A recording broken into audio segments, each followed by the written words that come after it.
That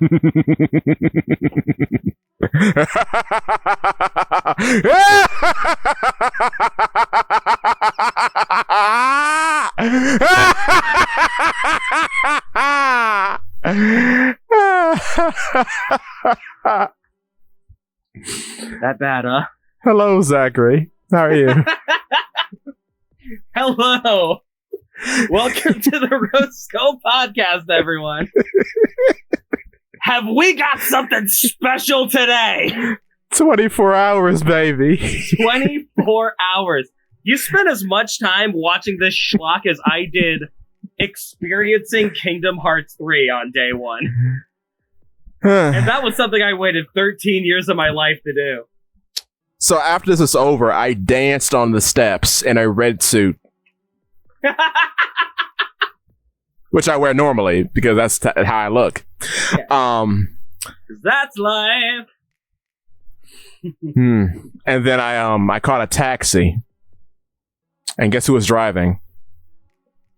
Robert De Niro. Oda himself. No, Robert De Niro. Oh, incredible. Wait, is this a reference? I don't know. It is a reference. People say that the Joker movie is a sort of pseudo sequel to Taxi Driver, starring Robert De Niro. Oh, I didn't know that part. Yeah. Okay. So. You're having your Doflamingo arc, brother. I'm full Don Quixote, all in that paint.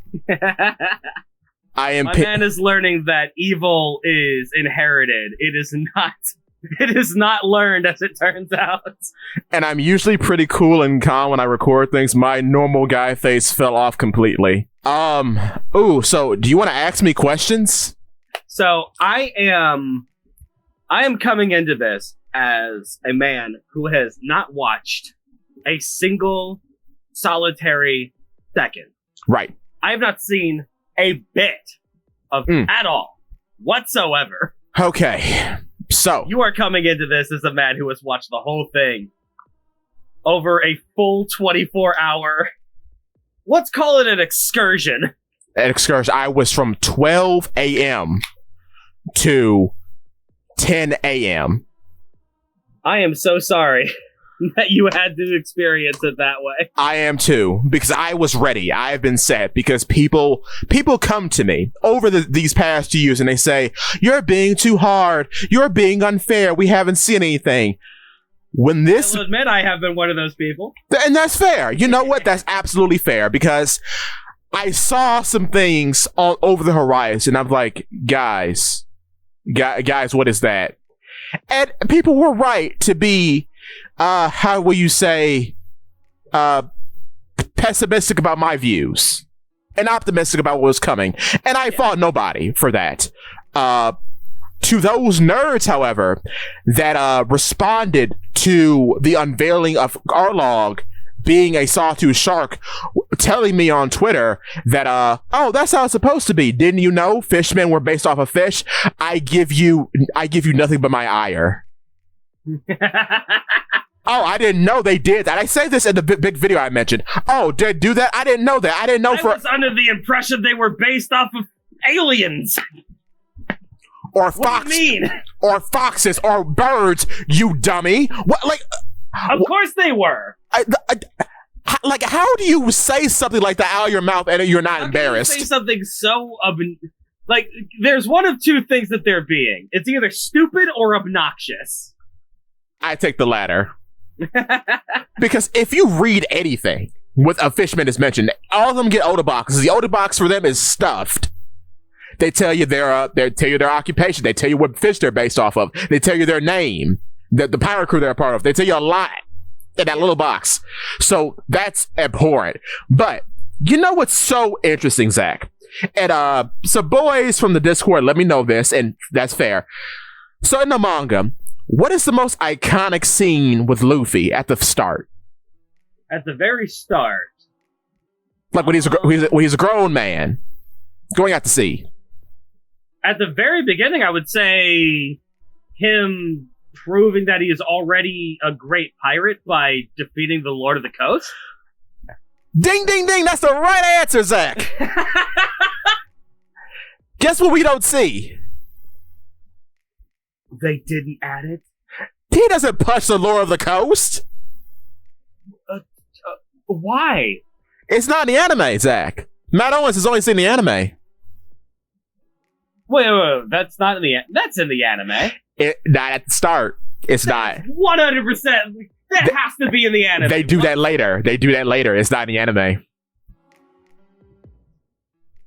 I distinctly remember it being in the anime. I looked it up, and people were telling me it wasn't. God.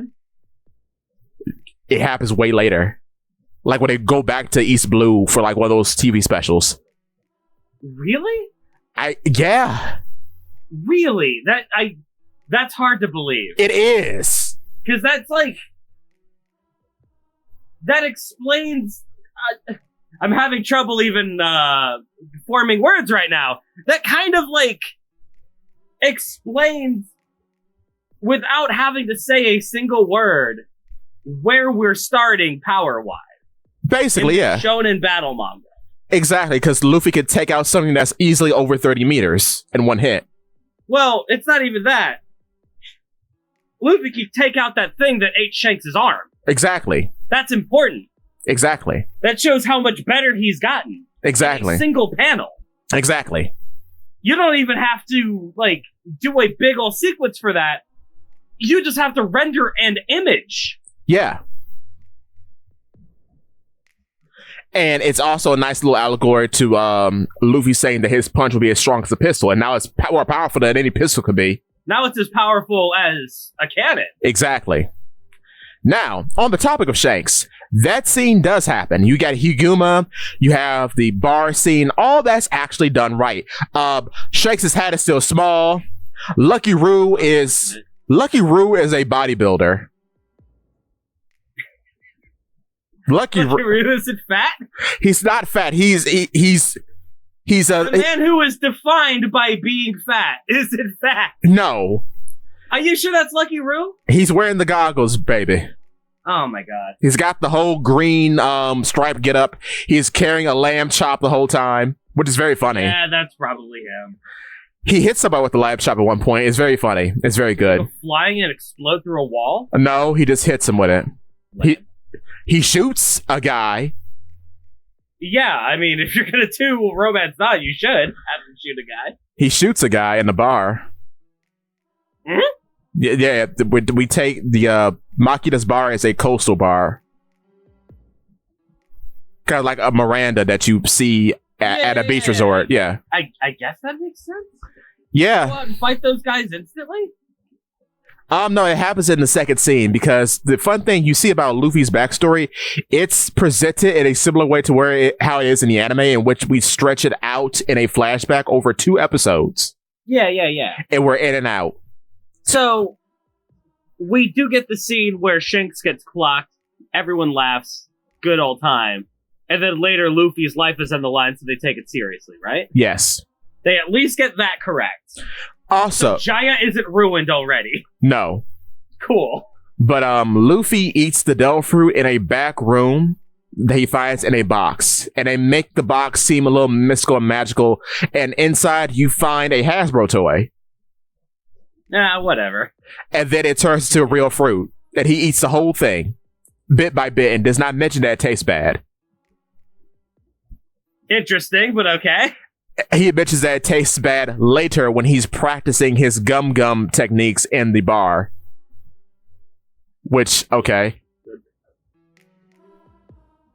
You know what? That might be a good thing. It might be that we're cutting Sabo out of the story. We do get the funny scene where he pulls onto Luffy's arm and it stretches, and we do not get a what? We get a subtle, you ate the gum fruit! Oh my god! Oh my god! What did you do? Basically. Like a Marvel movie. Yeah, that's about right. And he's telling Kobe this as they are sailing away. Oh, Alvida actually looks great. Okay. I did not know Alvida had a whole arsenal of weapons, though. Well, if you're gonna do anything, I think it'll be cooler to have Alvida have a bunch of weapons. because she has a mace that looks like the figurehead of her boat, which looks like a weird like swan, a pink swan. Sick. And then she has a full mace, but it's like a morning star kind of thing. Which, okay, that's fine. Luffy busts out of a barrel, but it's not in the sort of energetic and full of energy scene that we see in the anime or in the manga. He slips out of a barrel like Solid Snake and comes across Kobe.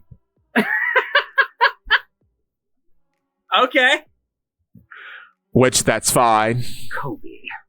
Basically. To sneak around. With a dummy fear. Kobe, I'm trying to stick around. Do you have any meat? Kobe. An MD. Oh Why don't they have any meat?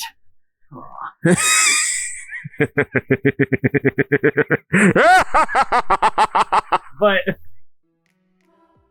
that reminds me, because like when Luffy busts out of that barrel, there is a very specific sting of music that kind of goes into my brain, which is Luffy's theme the first time Luffy shows up. How is the music for OPLA? We get We Are. Climb aboard? Bring along all your hopes and dreams? Yeah, it's like an orchestral rendition of We Are at one point. I mean, that's pretty good. I mean, We Are is kind of a leitmotif of the entire show.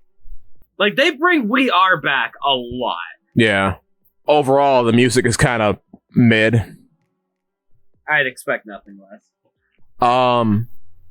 So, let's see. Alvida has two weapons. Gum Gum Pistol happens. And every single time I see a CG move, I always... Like, at least in the trailers, man, the cinematography looked terrible. Oh, the cinematography's bad through the entire show. Okay. It's all bad. I've seen a couple shots that I kind of like. Yeah. They do the scene where, right after the Luffy Help Me scene, where Luffy's walking back to his crew, and they're all sitting around all serious and stoic, and Luffy goes in, it's all badass and cool.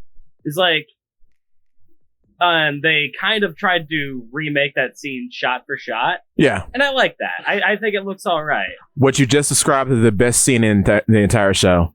Thank God. And it's the only good scene in the entire show. Oh, no! So, let's see. Going down beat for beat, Lord of the Coast does show up. He looks terrible. Of course, it's big CG monster in a live-action show. Hockey is... Anything less? Hockey's confirmed. Okay. So, you know how they do hockey? I'm guessing Shanks looked over and they made a sound. No. They CGI Shanks's pupils dilating. And then the Lord of the Coast pupils dilate. And then he leaves. That's it. I don't hate that. I find that egregious. Kinda. I'm sorry. Like, it's... I don't particularly hate that. It could have been so much worse. Yeah. They could have done, like, how Conqueror's hockey is portrayed now. Yeah. They could have just had Shanks emit an aura that made the waves go... And he go... And then the Lord of the Coast dies. Yeah. That's at least a little bit more subtle. It's subtle. It's a facility, though we cannot put that to bed that wasn't hockey, because it's been confirmed hockey multiple times now. Yeah. But because back in One Piece, he just did a mean look, and then the Lord of the Coast went, "Oh God," and he left. Yeah. And, they're on a boat this time. They're not in the water. Okay. Which is fine. I don't care. Yeah, that's whatever. Water's going to be important. I imagine it is a much easier scene to shoot on a boat than having your two actors swim for 16 to 17 takes of this shot. Exactly. So that's why I'm like, it's fine. That's all right. That's fine. So let's see. Alvida's fine. Kobe's actually fine up to a point. Because Kobe looks amazing. Kobe he looks immaculate. I'm glad you think that. I want to shove him into a locker. I want to shove him into a locker too. Especially after what I've watched. So, let's see. Let's talk about Shellstown real quick, because I think that's about it. I almost forgot. Do you remember Mr. Seven, Zakk? Who? Exactly. So, in One Piece, there's a guy named Mr. Seven. Mr. Seven looks like a funky, groovy guy whose partner is Miss Father today. However, the previous Mr. Seven is a guy that Zoro fights in the East Blue. And he's the one who offers Zoro an invitation to join Baroque Works. This is mentioned in chapter 190 and in the anime episode 117. Okay, so this is said to Mr. One during the Alabasta arc. Now, wouldn't it be silly to make this an entire choreographed scene of a character that doesn't really even exist in the manga or in the anime? Wouldn't that be silly? How many people did we have to cut out for this? All of them, Zakk. So, Mr. Seven is a gentleman wearing a clown ruff and a weird red robe, and he has a red mohawk. And we lost Memoji for this? We lost Memoji for this. So, he fights Zoro. Zoro actually cuts him in half. We see the funny PNG of a meat chunk where he's cut at. And he dies. But see, that's to show Zoro. Choo-choo for this? Oh, we get Choo-choo. Oh, thank God. Oh, thank God. Wait. Don't get relieved yet, brother. I said we got Choo-choo. I said we got Choo-choo. That's all I said. There's more context to that, but we'll get to that. So yeah, he gets cut in half. We see a funny cartoon meat chunk where he was sliced at, and Zoro brings him into a bar. Kobe and Luffy are in town because we're in Shellstown now. Yeah. Luffy meets Zoro in a bar because he sees Zoro fight. Zoro fights Helmeppo because Rina, the cute baby that brings Zoro the rice balls when he's strung up, she's in that bar. And Helmeppo steps on her rice balls, and Zoro eats them off the ground. Why would he do that? Because to give the same energy that was in the manga. No. Why would he do that? He's not hungry. Who cares? I care. Well, he's not Sanji. Well, is Zoro Sanji now? Maybe. Does he suddenly care immensely about wasted food? But see, that's not the spirit, though, Zakk. The spirit is that Zoro's a good guy, you see. You don't have to be a good guy. You don't have to eat food off the floor to be a good guy. Oh, do you remember Helmeppo's dog? No. In the manga, in the anime, Helmeppo had a vicious pet wolf, and Zoro cut him up for trying to harm young Rina, and then that's when he was put into the blockade for. Yeah. That doesn't happen. Of course not. He's not in the blockade. Oh, he gets there. It just doesn't happen yet. Nami is also in the bar. I can understand putting Nami in Shellstown. That's fine. That is the problem that I have. We have the blockade scene. They put him in the blockade. Yeah. But they don't do the scene in the blockade? In the blockade? Well, here's what happens. So Nami tricks a schlubby-looking Marine. She steals his uniform. And she goes inside the Marine base. You know why she's in the Marine base, Zakk? Gold. To find a map of the Grand Line. Okay. To find a map of the Grand Line. To find a map of the Grand Line. The whole Grand Line. To find a map of how to get into the Grand Line. Okay, so just a map of Reverse Mountain? That she doesn't know what that is. Interesting. To find a map of the Grand Line entrance. Okay. So she encounters Luffy because Luffy. Even in the manga, doesn't she find a map of sorts? Grand Line? I looked it up. There's no map. Okay. Unless I missed it. I might be having a Berenstain Bears moment, but I could have sworn maybe it was a filler thing. It could have been a filler thing, because I looked in the map. She just kind of like knows what weather conditions would cause Reverse Mountain to be Reverse Mountain. Yeah. Because she's gone. Having a map that leads to the Grand Line helps to, I guess, truncate the storytelling a little bit. Yeah. You don't have to explain that Nami is, like, tremendously, I guess, gifted in geography. Yeah. In that way. Yeah, we get that later. I feel like I'm going crazy. It could be for gold, though. it would be nice if it were for gold. If it's not for gold, I guess... If it isn't for gold, I guess a map would be the second best thing. Yeah. That I could come up with. Yeah. Because despite the fact that, despite everything, she still is a cartographer. Yeah. She likes maps. Yeah. Why not? Yeah. Why not? Why not? Why not? Why not start a pirate show for the search for a treasure map? Why? All right. Why not? Because it'll evolve into Wobbuffet, so it's fine.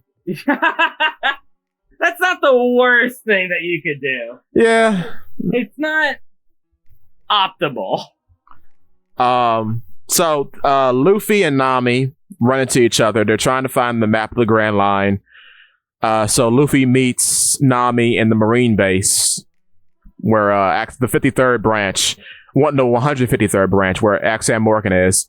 Axam Morgan's actually done pretty well. I love his office because there's just paintings of him being heroic. I love it. That's done well. I want those paintings. I give me being heroic. Guess how they find the safe? With the pirate map in it. Yeah, guess how they find it? How Meppo accidentally tells. No. Zoro knows. No. Observation hockey. No. I'm out of ideas. They find Luffy's fumbling around in Morgan's office, and where he has all his axe hands like hanging, like on this monument to himself. Spares?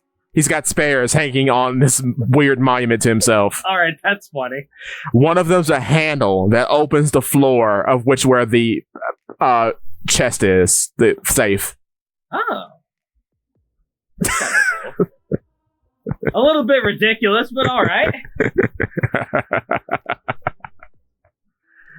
So, because Zoro injured a Marine during the bar fight, he cannot bring him in he cannot even collect on his bounty for bringing in Mr. Seven. Since Morgan has the hots for him and wants him to join the Marines, he's like, well, you can join the Marines or you can spend 7 days in the yard, which is the blockade. Yeah. Zoro chooses to spend his time in the blockade. Yeah. So while searching for a way into the Marine base, Luffy actually pops out of a sewer grate in the blockade. Shellstown has running water and sewage? Yes. Shellstown? Yes. Okay. Then he has a little talk with Zoro. He unties his ropes, and he jumps back into the sewer grate. As you do. And he has a little pep talk with Zoro, which establishes their friendship immediately. I guess. I mean, that's not like, I mean, I guess an inferior version of this would be like Luffy has to get Zoro his swords. And then they have a really lame scene where Zoro cuts all of the ropes off and blocks a million attacks. That would be, like, really lame. That would be lame. That would be stupid. You know what's even lamer? Luffy hanging out at night with Kobe before he actually goes into the sewer system. And he's daydreaming about, I wonder where that third sword goes, Kobe. He had 3 of them in the bar. I wonder what does he do with the third sword. Didn't Luffy see him fight? No, Zoro only uses 2 swords in that fight. But Why? Because the bar didn't require him to use all 3 swords. That's not how Zoro fights. Well, it is. He does have one. He has 0 style, 1 sword style, 2 sword style, 3 sword style. He's got different moves based off of the situation, but he always starts with 3 swords. It does change. It does. Because he can change, but he doesn't ever pull, Nitoryu or Ichitoryu unless he absolutely has to. Yeah. Well, did he put on the bandana? When the final fight against Morgan's happens. Okay. And guess who's in that final fight with Morgan? Is it Kobe? It's Nami. Oh. Well, if she's there, then yeah. And she has her bow staff. They should have given her a broom in which she cocks like a shotgun. That would have been just as good. So yeah, she fights Morgan. They get the treasure map. I'm trying to see that figure. That's what we know about Nami. Yeah, she fights, especially in East Blue. She does a lot of fighting. Yeah, she does a lot of fighting. So did you know that neither Luffy or Zoro are strong enough to actually take down Morgan? Of course, Morgan's pretty strong. He's a big guy. He's a big guy. Okay. They leave after they get the map. Kobe sees them off. And Kobe's like, I want to... They don't defeat Morgan? They do. They defeat Morgan. And Hellbelton was like, no, Papa! Oh, okay. And then he runs after the Straw Hats like, I would have... just need Nami's help to do it. Exactly. Okay. And then as they're boarding the ship to leave Shellstown, Helmeppo runs out and says, I'm gonna shoot you with my gun! And then Kobe jumps in the way, is shot and killed instantly. Kobe knocks him out with his man hand. Interesting. Punches Helmeppo right in the mouth. Bam. And Helmeppo dies and poops a little bit. He's got the spirit of a warrior. Also, fun thing, Zoro actually gives Helmeppo his haircut when he's freed. And he goes to find his swords himself. As you do. And guess what we get to see Helmeppo doing? Because he has Zoro's swords. Guess what he's doing in his bedchambers? Is he practicing swordsmanship? Yes, naked. What? He's practicing. He has Wado Ichimonji practicing swordship naked in his bedchambers. We see his butt. We see his butt. We see Helmeppo's butt. His bare, naked behind. What and why and how? We see it in the mirror. We need to see a man's butt, Zakk. It's a Western production. A man's butt has to be shown. Helmeppo? Helmeppo's butt. His bare cheeks. Am I missing something? Does Helmeppo have like a strong female following? Is Helmeppo the guy? Helmeppo might be him, Zakk. What? We see his bare behind. His pasty cheeks. Right in the camera. Because he's practicing swordsmanship, Zakk. Who did we cut for this? Somebody. We cut Django for this? We cut Django for this. Oh, we're going to get to Django. Oh, speaking of Django, we do see him in a Warner poster in Shellstown. We see Django, we see Helmeppo. We see Django, we see Alvida, we see Foxy, the Silver Fox, Foxy, and we see Bellamy, which is fine. But yeah, we see Helmeppo's bare cheeks. I am very confused as to why you would try to turn Helmeppo into fan service. Yes. Out of all of the characters in One Piece, why him? Can you imagine how much more of a rise you would have gotten out of everyone if you got to see Garp's bare cheeks? Helmeppo. I guess it's only fair if I get to see lots of fan service from the lady characters. Oh, you don't get none of that. But why Helmeppo? That's what baffles me. Helmeppo's bare cheeks. Why him? Bare. Just bare. Why would you give him the Henry Cavill treatment? I'm so confused. It's Helmeppo. Was there anyone who ever found Helmeppo attractive in the world ever? Somebody. Would anyone buy the Helmeppo body pillow? Maybe. So yeah. So Shellstown's over. So weird. Yeah. Kobe becomes a Moraine. As he does. Garp shows up with his main man Bogard, baby. He's in the show, boys. looking like Dick Tracy. Makes sense. Bogart is the coolest man in this entire production. He is dressed to the nines. Doesn't get a single word of dialogue to ruin his character. No, he talks about nothing. What? He talks. Bogart gets lines? Bogart gets lines. Bogart doesn't get lines? Bogart gets lines. I have to watch this now. Bogart, I mean, he doesn't say anything important. He just comments on things in the back. Of course. But Garp shows up. Garp is introduced as the most serious, hardened man that you have ever seen before in your life. Because, that's what not Bogart. That's what Garp is. That's what Bogart is. But that's how Garp? That's Monkey D. Garp, baby.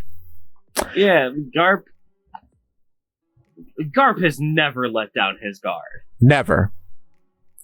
Okay, so he's inspecting the 153rd branch of the Marines randomly. Because, you would send a vice admiral to East Blue to do that. With his attendant. Okay, but yeah. So he's talking to Kobe specifically. And he's like, how'd you become a Marine, son? And he's like, I don't know. And he's like, how'd you become a Marine? He's like, Luffy, help me to follow my dream. And he's like, huh. Well, you have more honesty than some of these guys around here, because Axeham Morgan lied to him about what actually happened at the Marine base. So, Axeham Morgan is then strung up in the blockade for embarrassment. Does Kobe mention Luffy by name? Yes. Why? Because, Zakk, Garp is now Smoker. Garp chases Luffy throughout this entire production. Why? As a dangerous pirate on the seas. Garp? Monkey D. Garp. Garp. Monkey D. Garp. If Garp actually wanted to bring in Luffy, he would. Oh, it comes into an interesting point at Arlong Park. It comes to a very interesting point, but that's what you're told. He is trying to bring him in through the entire production. He is Luffy's Zenigata. I'm very confused. So, as Luffy Why not just make Smoker? Smoker's in the show. What's his point? Is he jovial and laughing? No, we only see him for a couple seconds. Oh, we also see him in the introduction because the Roger bit. Right, in the Roger bit, because we do start with the Roger bit. We see. Funny thing, I had notes actually. I took notes for this entire time as I was watching. For 24 straight hours. Yes, I did. Why? So I wouldn't forget anything. Speaking of why. So here are my notes. I'm just going to go for the intro. The intro is cool. Bounty to Roger is cool. You see the bounty poster, you do not see the numbers. Dragon is in the intro. You see him in a green cloak in the crowd. Also, that Marine who's all caked up, she's also there. Goodness. I like her a lot. Garp is actually good because he's in the intro of Roger. I don't think that's a bad change. Young Mihawk is in the intro. Of course. Young Me and his raft is in the bay. While the other ships at the execution. Young Shanks is at the execution. Young Smoker is at the execution. Like I said, Mihawk's raft is at Roger's execution. Luffy does say the 10 men line when the show actually starts. Luffy does jump into a barrel when his ship is about to sink. Mm-hmm. And then I talk about Alvida's mace and all that. Oh yes, you remember the Luffy stabbing his eye scene? Luffy stabbing a what? Do you remember the Luffy stabbing his eye scene? Oh, Luffy stabbing his eye, yeah. That is done on Shanks' ship as they're making port into Fuchsia Village. And he makes a big deal of it. He says, hey everyone, look, I'm a real man. He stabs his eye. Why is Luffy ever on Shanks' ship? That kind of defeats the point, doesn't it, Zakk? And more importantly, way more importantly than any of this, where is Uta? Where is Uta, Zakk? Where is Uta? She's supposed to be canon! Where is Uta? Shanks' hat is still small, like I told you before. Luffy of course. Luffy does not burst out of the barrel. Alvida's fat guy that Luffy punches when he bursts out of the barrel is fatter than Lucky Roo. Hilarious. Very funny. Like I said, Alvita has multiple weapons, which is interesting. I'm still just caught up on Garp. Yeah. They created a new island for Zoro to fight Mr. 7 on. It's called Six's Island. What? Yeah. Six's Island? Six's Island. Six is Island. Because Zoro is like Lay Devil? What? Because 6 becomes before 7, Zakk. Get it? And 7, 8, 9? What? Exactly. He fought Mr. 7 on Six Island. Oh. Okay. And his line to Mr. 7 is very funny. I made a note about this.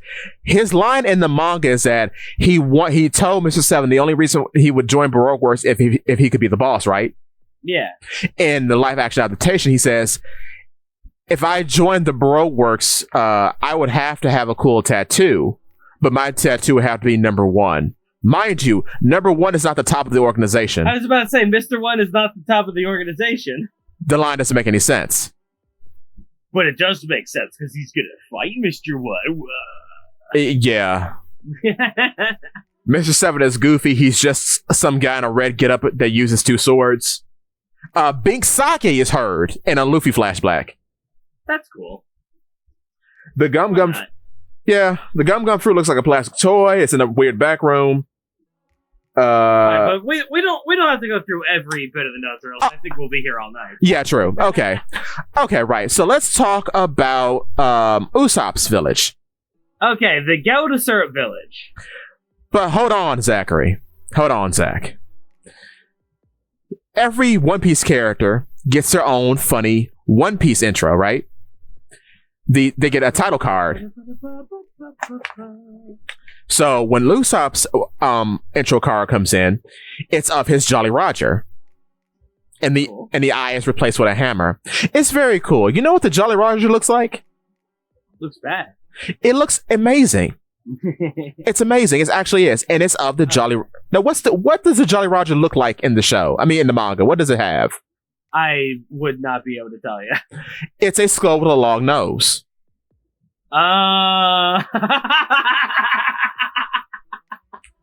And in the show, it's a skull with a long nose. What? They got his Jolly Roger right, but they couldn't get his base design correct? So they come to Kokoyashi Village. I believe that's what the name is. Yeah. They meet Usopp where? Do you remember that? No, wait. First of all, do you remember what? Is it Kokoyashi Arlong Park? It is Arlong Park, excuse me. Syrup Village. Syrup Village, yeah. Do you remember in Syrup Village when they first meet Usopp? It's a scene you like a lot. Yeah. And when he says, I know... I have an army of like 500 million men. They're gonna beat you pirates up. Exactly, so... Do like the Boy Who Cried Wolf thing. Exactly. So, that's all cut out. We get the Usopp lying thing, because he lies around town and says their pirates are coming. But, when they first meet Usopp, guess what they meet Usopp at? In the bar in Fuchsia Village. At a He's ship... on Shanks' ship. At a shipyard. Okay. Wait, does Syrup Village have a shipyard? Now it does. Understandable. Keep going. And he's working on the Mary. Luffy is drawn to the Mary as if it's a mystical object. Out of nowhere. And Usopp is working on the Mary. And he's just building the Mary, because that's what Usopp does. He's just doing maintenance on the Mary. Diggity dog, I think I might be onto something with no more crew members. You might be. If Usopp's already a shipwright, we don't need Frankie. No, you don't. He's actually working on it. And guess what the eye is replaced with in his intro? A hammer. Yeah. So they're characterizing him as a shipwright, kinda. Now, Usopp is like the de facto shipwright? He's a handyman. Yeah, that's just because he's the best with tools. Yeah. On the ship. Syrup Village is when I discovered this is going to be terrible. Which is kind of ironic, because Syrup Village is when I discovered that the original anime was going to be great. They changed Syrup Village completely. How can I describe Syrup Village? Okay, so Is it not a funny little murder mystery? it's a murder mystery. They replaced the murder mystery with Scooby-Doo. Ah. You know that cool scene in which they're fighting on the Cape of Syrup Village? The whole arc takes place inside Kaya's mansion. I guess that's fine, because it's easier to film there. Do you remember Bunchy and Chim? The cat guys? Yes. Yeah. What if I told you that Bunchy has become the most developed character so far? I would find that extremely entertaining. Bunchy is one of the best characters in this entire live action. That's hilarious. Why? He is likable. He is charismatic. He is a classic henchman character. He's great. Cool. He He's kind of a goon. He bounces off Chim, the little guy who has become a girl now. She is actually adorable and great. They're both great through this entire thing. Very cool. These know-nothing characters. Maybe if we do the Black Cat Pirates really well, then Oda will remember they exist. Well, I mean, Oda remembered Kuro. He was in the art request recently. Yeah, but he hadn't remembered when we were making the show. Yeah. So, the Usopp Kaya relationship is played pretty straight. Kaya is being poisoned with blue Kool-Aid. Of course. So that's why she's sickly. Not that she's sick with despair, as she is in the anime and the manga. She's being secretly poisoned by Kuro, or better known as Klahadore. Yeah, that's fine, I guess. She and Nami have a cute friendship. That's cute. It's fine. They have dinner. Kaya joins the crew. Whoop! No. Kuro's plays straight until he kills Mary. Oh. He kills Mary, and Zoro knows who Kuro is from the start, and Zoro is also poisoned, I think, or something. I know he's not poisoned. He's knocked out with a bottle. So they just get Zoro out of the arc that way? Yeah, and they throw Mary's dead corpse and Zoro into a well. Huh. Does Mary get back up eventually? Mary's dead. No, he's not. He's dead. No. He's dead. No. Mary looks great. He's a weird sheep guy. They play that completely straight. He is also Kaya's accountant. Your makeup is way too expensive. Die. Basically. Horrifying. Kuro stabs him through the heart with his cat gloves and he dies. I mean, Kuro slashed him through the chest with his cat claws before. He was fine. No, he dies. No. People don't die in One Piece. Oh, there's plenty of death here, brother. No. People don't die in One Piece. If people died in One Piece, that would ruin the Ace scene later. Yeah, well, we may not get Ace. So, yeah. I was about to say, they're already working on writing out Sabo, so we might not get Ace.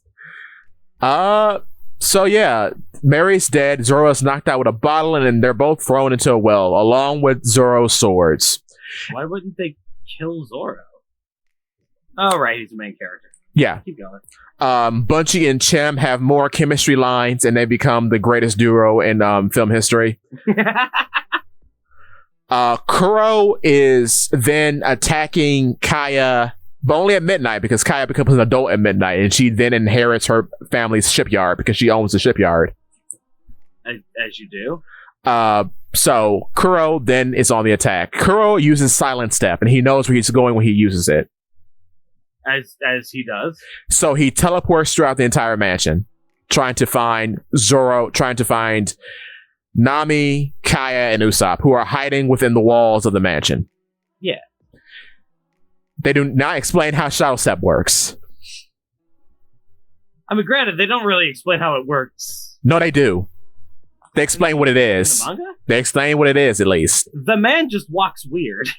He just teleports. He just teleports around. Of course. Luffy fights him in like a dining room area or some sort of like art keep. I guess. Yeah. Luffy uses guile and wit to outsmart Kuro's super speed. As he always does. By bouncing his fist off of a wall and hitting Kuro behind a pillar. I mean, that's sort of what he does in the manga. Then he grabs on... He just attacks all directions at once and then gets a hit. And then he grabs onto Kuro. And then performs Gum Gum Bell. Which is... Yeah, that's what happens. It's horrifying looking, though. Yeah, it should be. Luffy is a freak. He is a freak. And Luffy is a man made of rubber. He is a freak of nature. I should be afraid every time I see him. Also, I forgot to mention, Morgan is fast enough to catch a Gum Gum pistol with his hand. Very cool. But yeah, Kuro goes flying out the window, and you know that touching scene in which Usopp didn't think he would join the crew, but he joins anyway? He just decides, I'm part of the crew now, let's go. Basically, they said, oh, come on, get on. No, Brienne, but like, well, come on now. And he's like, well, yeah, well, they don't have the Usopp pirates. Oh, the Usopp pirates don't exist, I forgot. Yeah, obviously, so we don't need that scene. Yep, Usopp pirates do not exist. Nor does Django. We don't need those little kids. Nor does Django, but the scene in which Morgans is convinced that he killed Captain Kuro is also a thing. Oh, I forgot to mention, Zakk. Kobe appears in Syrup Village. Okay. Kobe and Helmeppo appear in Syrup Village. Kobe is here to investigate the island for Luffy. Because they're looking for Luffy. Usopp runs to him for help because he's a Marine. They show up at the mansion, and Klahadore says, well, you know, Usopp's the town liar. You can't believe him. The mansion's completely flying, I assure you. And Kobe's like, well, okay. I guess we should leave. And Klahadore says, thank you. It's Marines like you that we trust in to keep the seas safe. And he closes the door in Kobe's face. Good on Kobe. He doesn't have a warrant. He's not allowed in. So, what I just mentioned to you happens throughout the entire show. Where people just lie to Kobe and he can't investigate further? No, Kobe shows up all the time. Okay. Throughout the entirety of the show. A little bit weird to do that, but all right. We could be in the middle of a very, very strong scene and we'll just cut the Kobe. I guess they want to do more of the Luffy Kobe parallel than the original manga did. Yes, they want to do it real deep. It's real deep.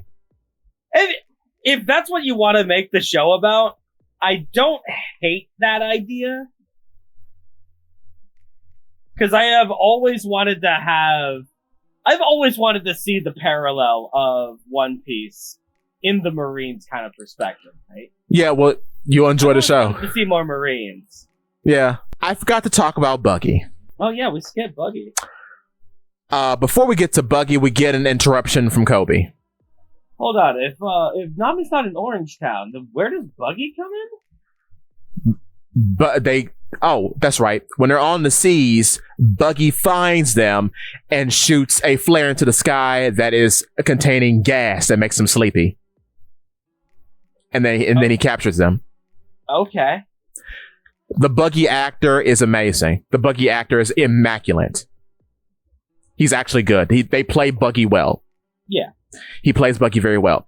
What's interesting is that the entirety of of Orange Town has been held captive inside Buggy's tent to be his audience. When he does this weird American horror story like performance in front of all of them, and we have Memoji holding up an applause sign telling them when to clap. Is that all we get him, Memoji? Yes, that's all you get him, Memoji. No! And you get no Richie. So as the Straw Hats are captured, they are put in very interesting predicaments. Nami's in a bird cage, Zoro is tied up to a spinning wheel, and Luffy is tortured via being on a stretcher. When it's discovered that the stretcher does not work, and a fight ensues, I think. I'm telling this out of order, but whatever. Buggy and him get into a fight. Apparently, Buggy's immune to blunt damage now because Luffy's able to punch a hole in him. But if you pop the thing out at the right time, I guess. I guess. But yeah, he explains how his powers work, And in that particular fight, Zoro is actually able to pin a body part of his down with his swords. Because, the cut fruit. Yep. The chop fruit. The chop fruit. But back to those entrapments. We find out that Kabaji, who actually looks very good, was killed.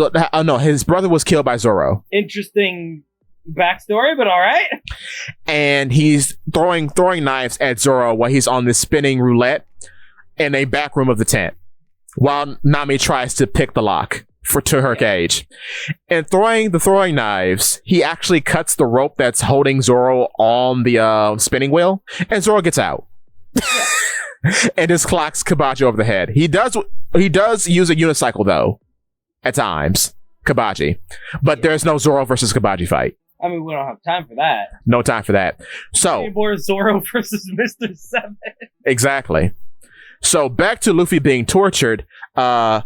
Instead of having a cannon and pointing at Luffy's cage, the town has been destroyed already somehow, which Nami does not like because she sees it first when she tries to run away when they first captured by Buggy.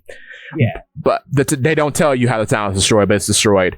Luffy, instead of being in a cage, is trapped inside a glass box. A glass box that is filling up with water.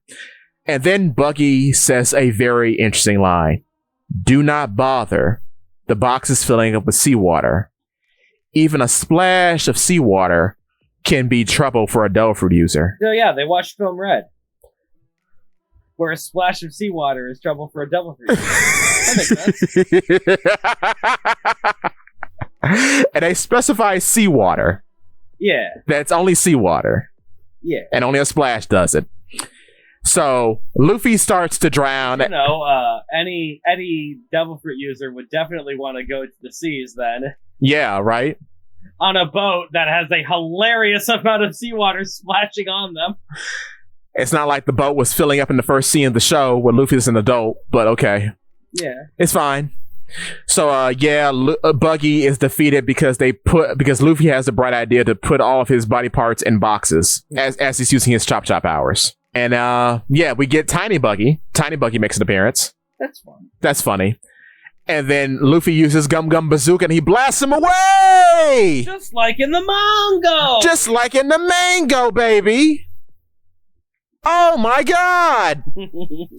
And then as they're leaving Orange Town, the people are excited and you see Choo Choo. But then... yeah, there it is. There's the doggy! Thank God he made an appearance. He's there. They don't acknowledge him. He's a little shaggy dog that runs past. Yeah. And then Boodle, who's in it, which is cool. Yeah. Boodle shows up and says, Boodle's the mayor, right? Yes, he is. Yeah, he was cool. And he's like, oh, thank you, young man, for saving us. Would you like some food? And Luffy's like, no, I couldn't take food from you. And then he's about to walk the ship and he turns around and says, man, I'll take a little food. And he eats a brisket and he runs back onto the ship. Yeah, that feels like Luffy. Yeah. I don't want your food is something that Luffy would ever say. Yeah, but he just takes it anyway because he's a pirate, you see. Yeah. Okay, so I did the Sora Village bit.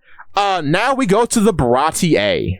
So I forgot to mention the important scene before they actually go to Baratier. They meet Garp. Okay. They meet Monkey D. Garp.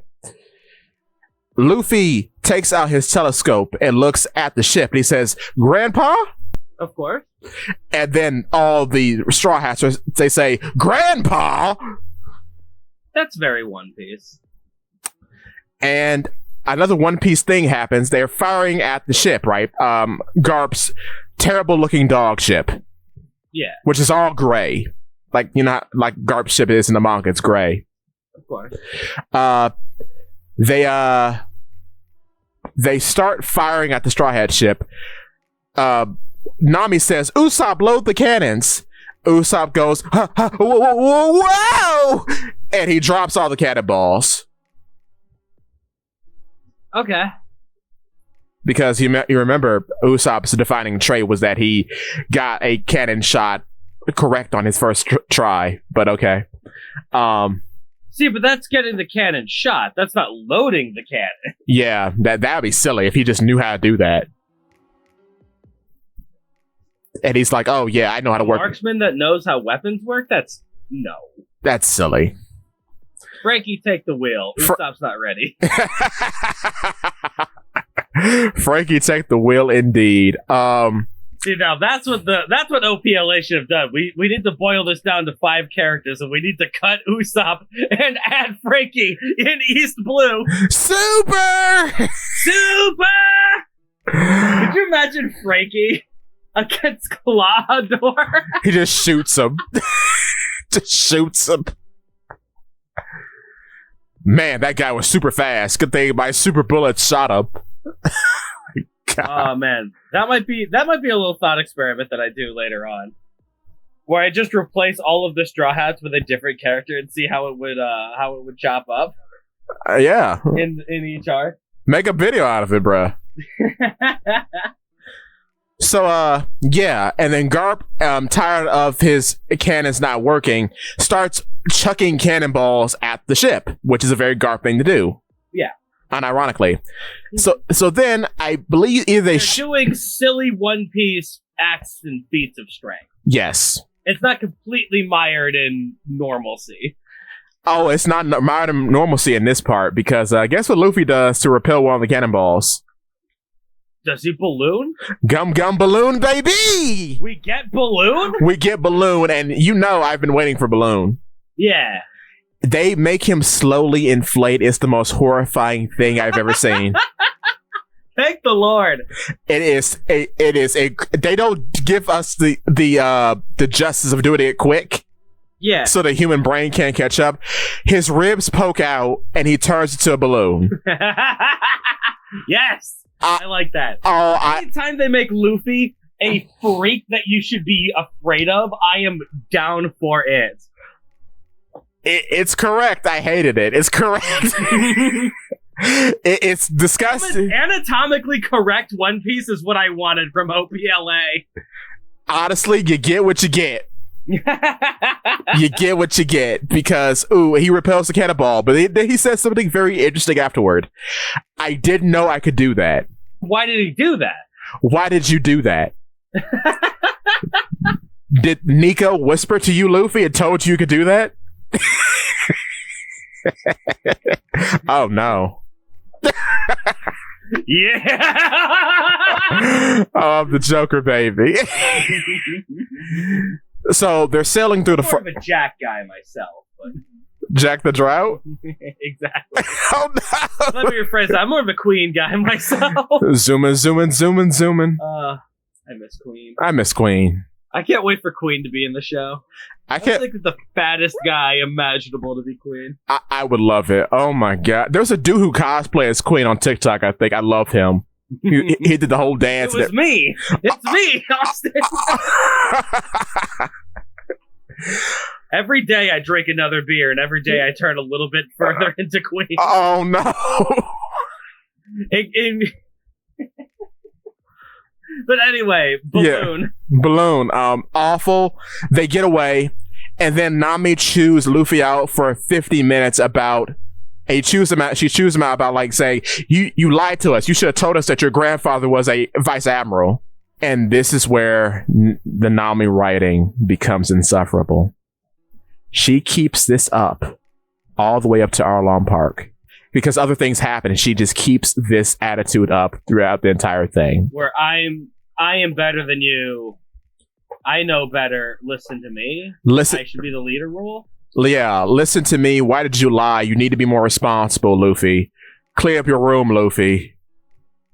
Be a man. She's mom. She's mom.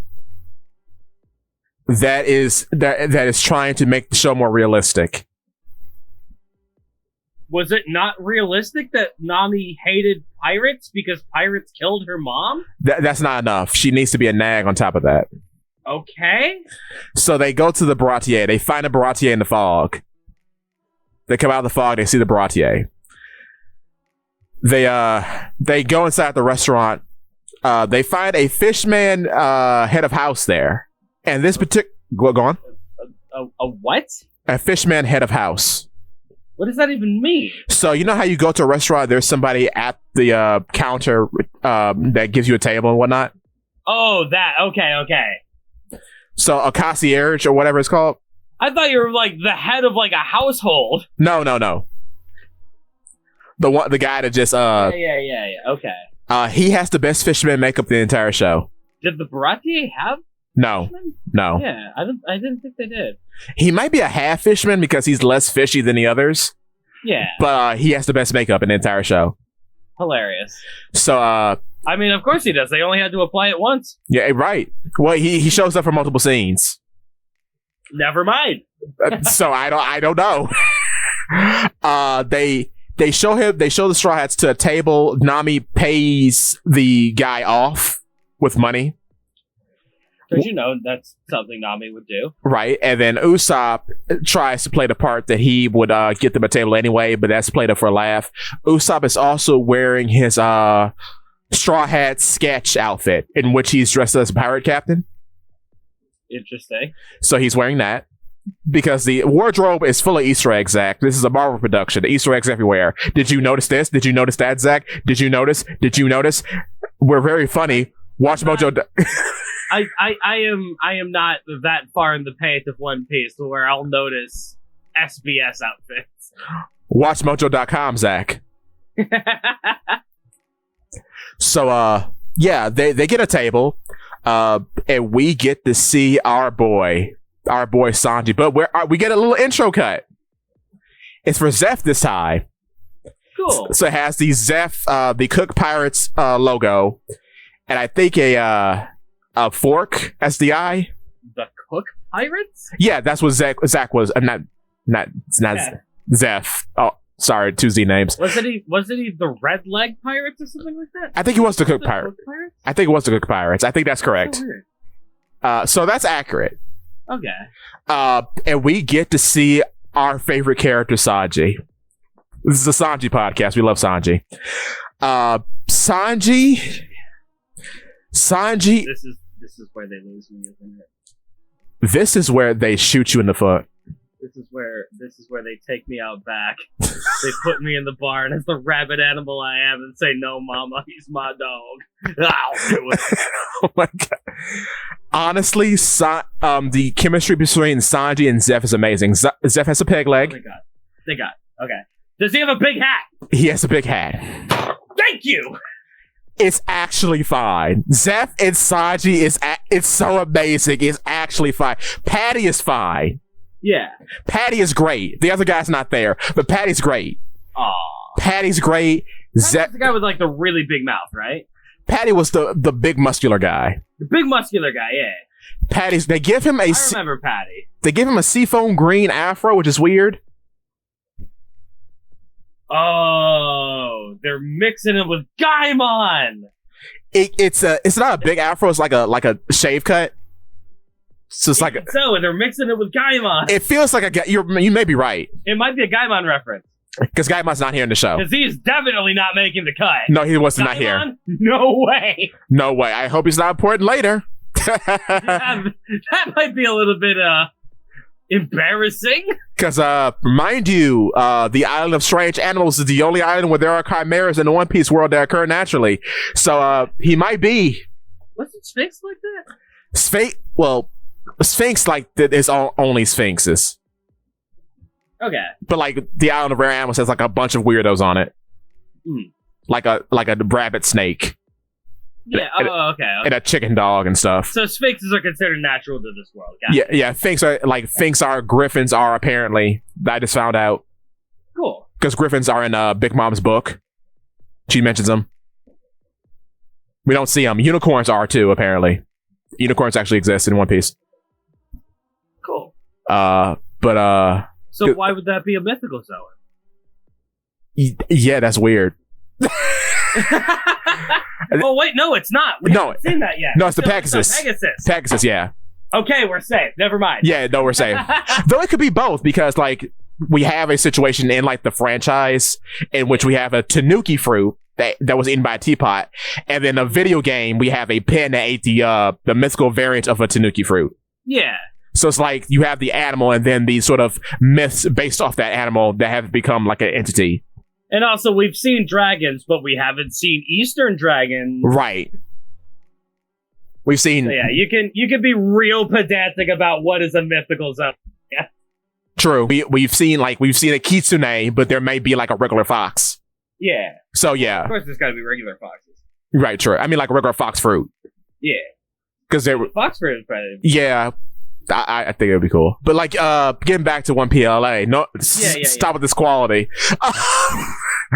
I just want to waste as much time as humanly possible so we don't have to talk about Sanji. I don't think my heart can take it. Oh well. That's too bad. But they honestly Sanji is made to be a waiter by Zeph because he tried to be very creative in the kitchen. Yeah, so Zeph? No way. So he isn't a good cook. Because he tried to make a actually delicious looking elephant tuna dish, and Zeph was like, "Get this crap off my menu. This is my restaurant, boy." And Sanji's like, "Whatever, old man." And he says, "Go be a waiter." And he's like, "Okay." And then he actually feels I mean, that's kind of in the spirit of their dynamic. It is. The only way that would be really wrong is if Zeph went like, get this off my menu and then threw it in the garbage or something like that. But he does give it to a dirty plates guy. So it doesn't end up in the garbage, but it ends up with the dirty dishes. So long as somebody eats it, that's what matters. Oh, somebody eats it. So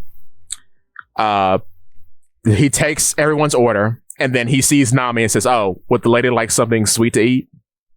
As he does in the manga. Yes, he did it. They do it. The scene is played actually very straight, and then we cut away to Garp. Do you see what I'm talking about now? Why is Garp here? Garp is on the Den Mushi, which doesn't get explained. The Den Mushis are in the show. They don't explain why people talking snails. But anyway. We don't need to. People talking to snails. Yeah. That's what happened. The snail has a beard. We're not going to explain it. If you get lost... We don't have to explain the Den Mushis. They talk into it. It says out the other side. They go, oh, that's phone. Got it. Yeah. That's not something that we have to waste our time going, here are the mechanics of a Den Mushi. Yeah. No. That's not something that we have to waste our time with. We only have a limited time. Den Mushi mechanics are not something that we have to do anything with. They're talking to a snail. The snail talks. We go, okay, cool. Also, we have baby Den Mushi that work as earpieces now. Very cool. So Garp is talking to someone who's actually wearing an earpiece, and guess who that someone is? Helmeppo. Dracula Mihawk. The Marine Hunter. Marine Hunter, current warlord of the sea, Dracula Mihawk. We need to pull in a warlord to take care of this East Blue pirate. Yes. So Garp makes sense. Garp is talking to Mihawk, who is currently fighting an enemy pirate crew. Guess who he's fighting? Don Krieg? Don Krieg. On an island somewhere. Yeah, okay. He's cutting up dudes. He's dodging bullets. He's cutting up dudes. And Garp tells him, "You gotta go capture Straw Hat Luffy for me." Dracula Mihawk, and Mihawk's like, all right. Because he talks like that. Dracula Mihawk's like, aren't you a vice admiral? And then how can you not do this yourself? And he's like, you do what I say. You're a warlord. And he's like, whatever, all right. So then Don... Go on. How? How can a vice admiral not capture and detain some random vagabond from the East Blue? Because he actually wanted to... This is the man that brought in Roger. Roger defeated Chin Zhao. Was a part. You're telling me he can't get Luffy in East Blue? No. If he wanted, like, the whole point of that is that he didn't actually want to. Yeah. So he sends the strongest swordsman in the world after him. Of course. And then Don Krieg shows up. And he gets because every time we see a new guy, they get a little bounty poster intro. And then, which I think is kind of cool. That's a little cool. Because this is a Marvel production, so of course it's cool. Yeah. I'm being facetious. I'm sorry. That's cool. me. Let's go. And then Don Krieg shoots up his body post. He's like, I'm Don Krieg. Don Krieg, baby. Don Krieg looks good, by the way. Good. And he's like, why did you chase us, Meathawk? I was bored. You angered me. In the show. And he's like, I'm Don Krieg! And he pulls out his guns. Meathawk slashes the bullets and then decapitates him. He kills Don Krieg. Kills Don Krieg and then slices... Oh, he doesn't kill Don Krieg. He kills Don Krieg. People don't die in One Piece. Don Krieg is fine. He'll put his head back there and... You know what? You think he cut off Don Krieg's head. There's one thing that you forgot to mention. What? That Law was secretly in the background of every shot. Oh my God, I forgot. I forget it did. And then he slices apart Don Krieg's galleon from the shore. With hockey? With his mighty sword swing. From the shore. From the shore. He just swings so hard that it explodes in the distance? Yes. Very cool. And then he makes his way to the Baratier. So, Luffy and Co. have finished eating their meal. Luffy is not comically fat. Of course. I mean, I know you could say Luffy's not comically fat, that's bad, but how on earth are we gonna do that? Are we gonna waste our CG budget for that joke? Yes. No. Yes. No, that's something really, like, if the show has to be made, I still believe that the show doesn't need to be made. Yes. If the show has to be made, we don't need to have Luffy be huge every time he eats. That is a gross misuse of this budget. We could spend in a lot of different areas. Well, yeah. So, but it's one of the many thousands of cuts that are really making this bad for me. Yeah. So they get the bill, right? Luffy puts an IOU on the bill. Zeff comes storming out of the kitchen and says, "Who is Monkey D. Luffy?" And then Luffy's like, "That." Garp is like, "I'm looking for him."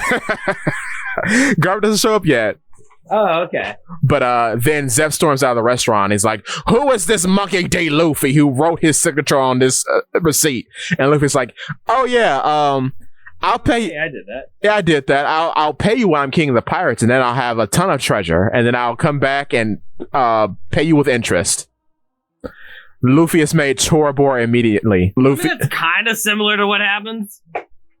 Yeah, it's close enough. I mean, Luffy. One thing I think that's kind of in character for Luffy. Eat a bunch of food and then be like, "I'll pay you back later." Go, "No, you're gonna work this off," and then he does. Yeah. In the manga, what happens? He like flies through the roof and has to pay off the damages by being a chore boy. Yeah. And he takes that pretty gracefully. Yeah, and he doesn't get to eat throughout the entire arc, I don't think. Yeah. And then we have him doing dishes, and I think we go to the next episode in which we get into Sanji's backstory. But before that, we have the intro of One Piece again. And it's Sanji this time. So, Sanji has Sanji's cooking for the pirate chain. Yeah. Basically. Sanji's Jolly Roger. True intro for One Piece. Sanji's Jolly Roger is shown, and guess what that Jolly Roger has? I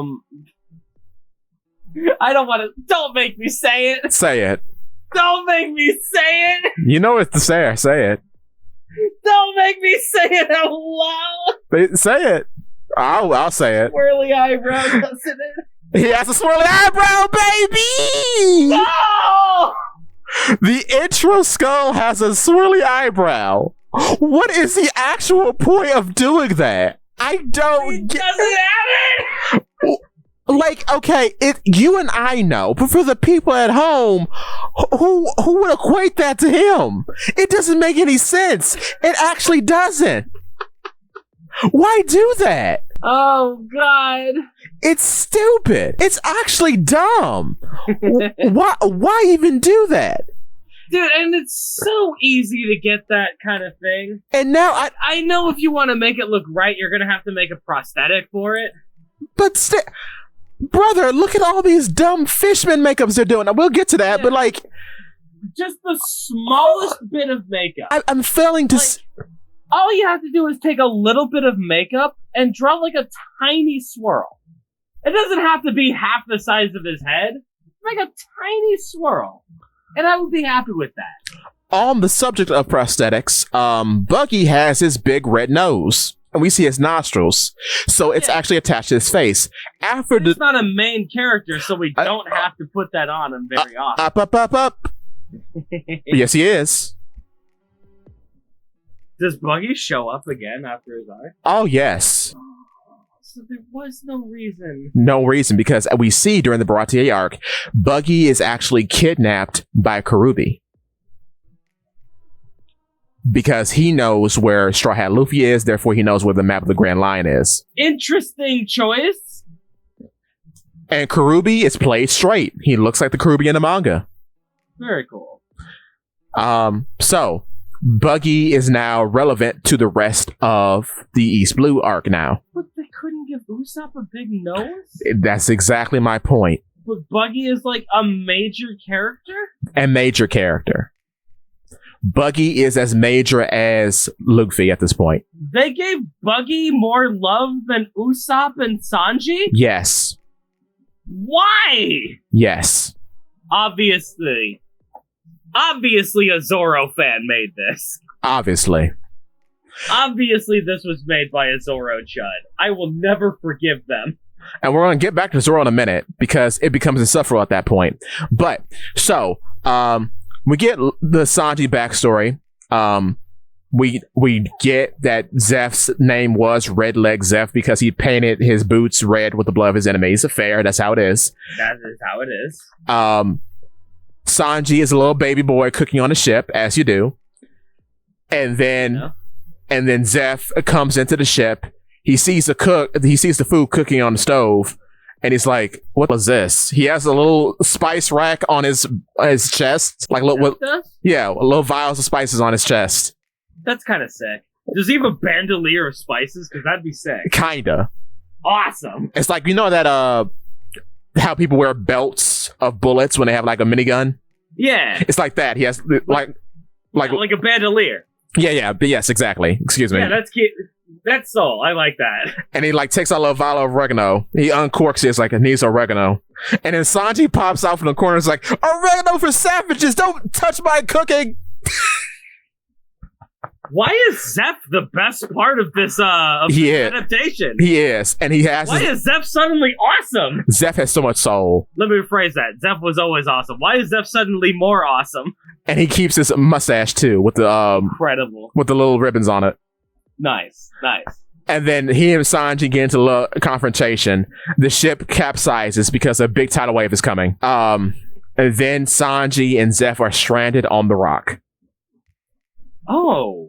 So they knew each other before in this version. Yeah, interesting choice. That honestly is not bad. Yeah, that's not terrible. I don't hate that. So they're stranded on the rock. They're stranded on the rock for 70 days. Yeah. The only thing I will say about that is like it kind of defeats the purpose of Zeph going straight because he was a pirate before. Yeah. He was like an evil pirate before then, but then he learned through starving for 70 days to be better. Yeah, because he had time to reflect. That's a kind of minor thing. Like in the manga, he gave Sanji all the food. You see Sanji... all the treasure. He kept all the treasure. He does eat his own foot. Mm-hmm. He eats his foot, so that's kept straight. He calls Sanji a little eggplant.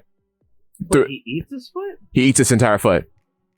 Did that happen in the manga? Yes, it's not in the anime, but it's in the manga.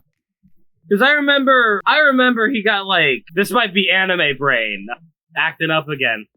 I remember he had like an anchor wrapped around his leg, and he had to cut it off. No, that never happens. Fair enough. He bashes his leg off with rocks, and he eats his own foot. Fair enough. What a guy. Yeah, and we find that out, and then they are saved eventually because we cut back to the present, and that's also so weird though. So these guys have to have read the manga. Exactly. A little bit. Yes. Because if it was anime watchers, then they wouldn't have come up with that detail. Exactly. That's interesting. It is very interesting. The choices are all very interesting. But keep going. All right. So then we do hear about their shared dream of the All Blue, Sanji and Zeph's. They kind of connect with that because I think that's why. Why is Sanji suddenly the best part of this? He actually is.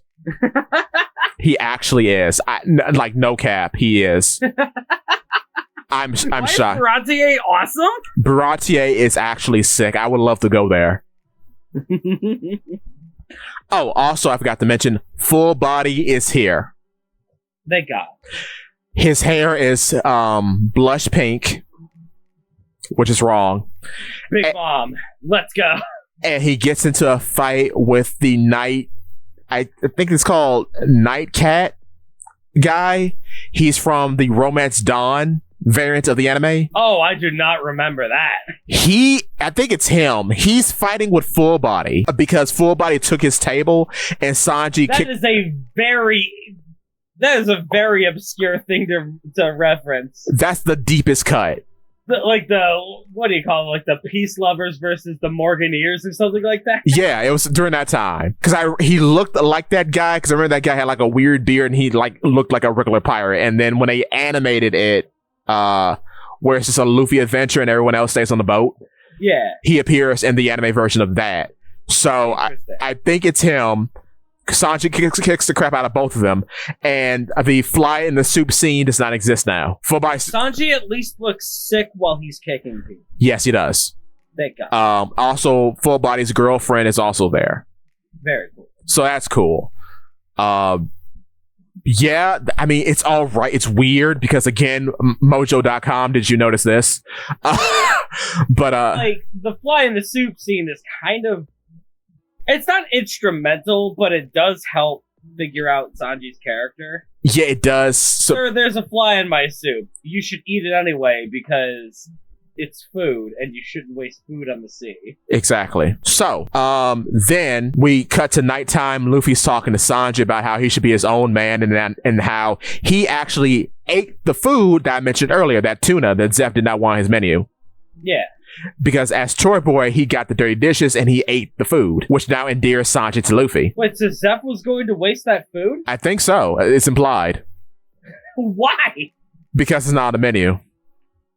I don't care if it's not on the menu. Zeff wouldn't waste food. Yeah, it was in the dishes to be disposed of, so yeah. It's ambiguous enough, though. I'm not gonna make a huge deal out of it. Yeah. But Luffy likes it, so that's good. Yeah. And then a mysterious man comes into the restaurant screaming. Geen. It's Geen, baby. He's actually here? Performing for you. They actually put Geen in the show? The Geen's in the show. What? Geen is in the show. Impossible. No, he's not. He isn't. He's in the show. You're lying to me. He's in full. Gaslighting me to get me to watch One Piece live action. There's no way. He's in the show. There's no way that they cut Django and kept Geen. They cut Django and kept Geen. He's in full costume. His costume is perfect. It's exactly how you would imagine it. What? It's superb. It's to the T. Why is Baratier awesome? Baratier is the best thing about this show. This is where the budget went. Why is Baratier great? What happened? Baratier is perfect. It's not exactly perfect because of what I'm about to say next. Yeah. So he says, Luffy say, I think Luffy says, "Oh, I thought Zeff didn't want you cooking, Sanji." He says, "Forget what the old man says. A man is hungry. We have to feed him." Because Zeff took Sanji off the line. Yeah. So he can't cook. So Sanji's like, "Screw that. We're feeding this man." Yeah. So he feeds Geen, and then Geen proceeds to tell him that he and his crew were decimated by Mihawk. Yeah. Okay, so that's cool. Then it's night. Usopp, Nami, and Zoro are hanging out at the Baratier, because the Baratier has an upper deck and they have a bar there. And it's pretty cool. Yeah. Usopp is drunk as a skunk, which is weird. Usopp ever had? No, not that I know of. That's weird. So he's chilling out at the bar, and he says he's lying to some folks, saying like, "Oh yeah, I beat that crazy butler back at Syrup Village. Me and my captain, Monkey D. Luffy."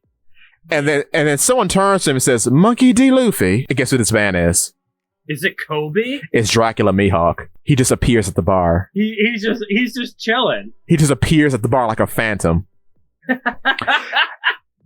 Do you remember when Dracula Mihawk showed up in the manga? How much foreboding energy, much power he radiated. The mystique, the mystery, the almost ghostly apparition-like presence that he exuded.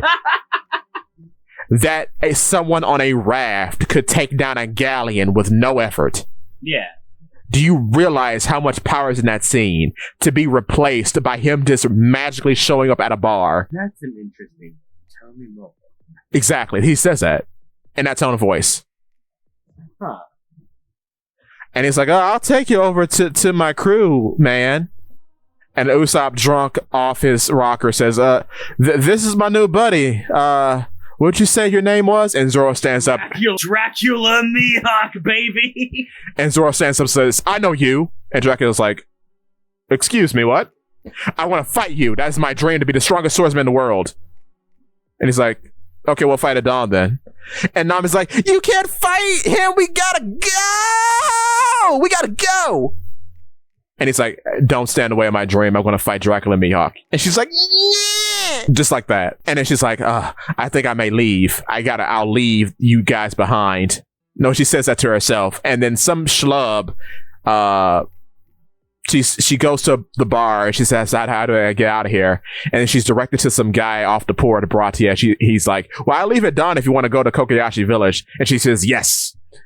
So morning comes. It's so weird. It just feels like they got Sanji so right. So incredibly right. It feels like they got Zoro pretty good. Yes.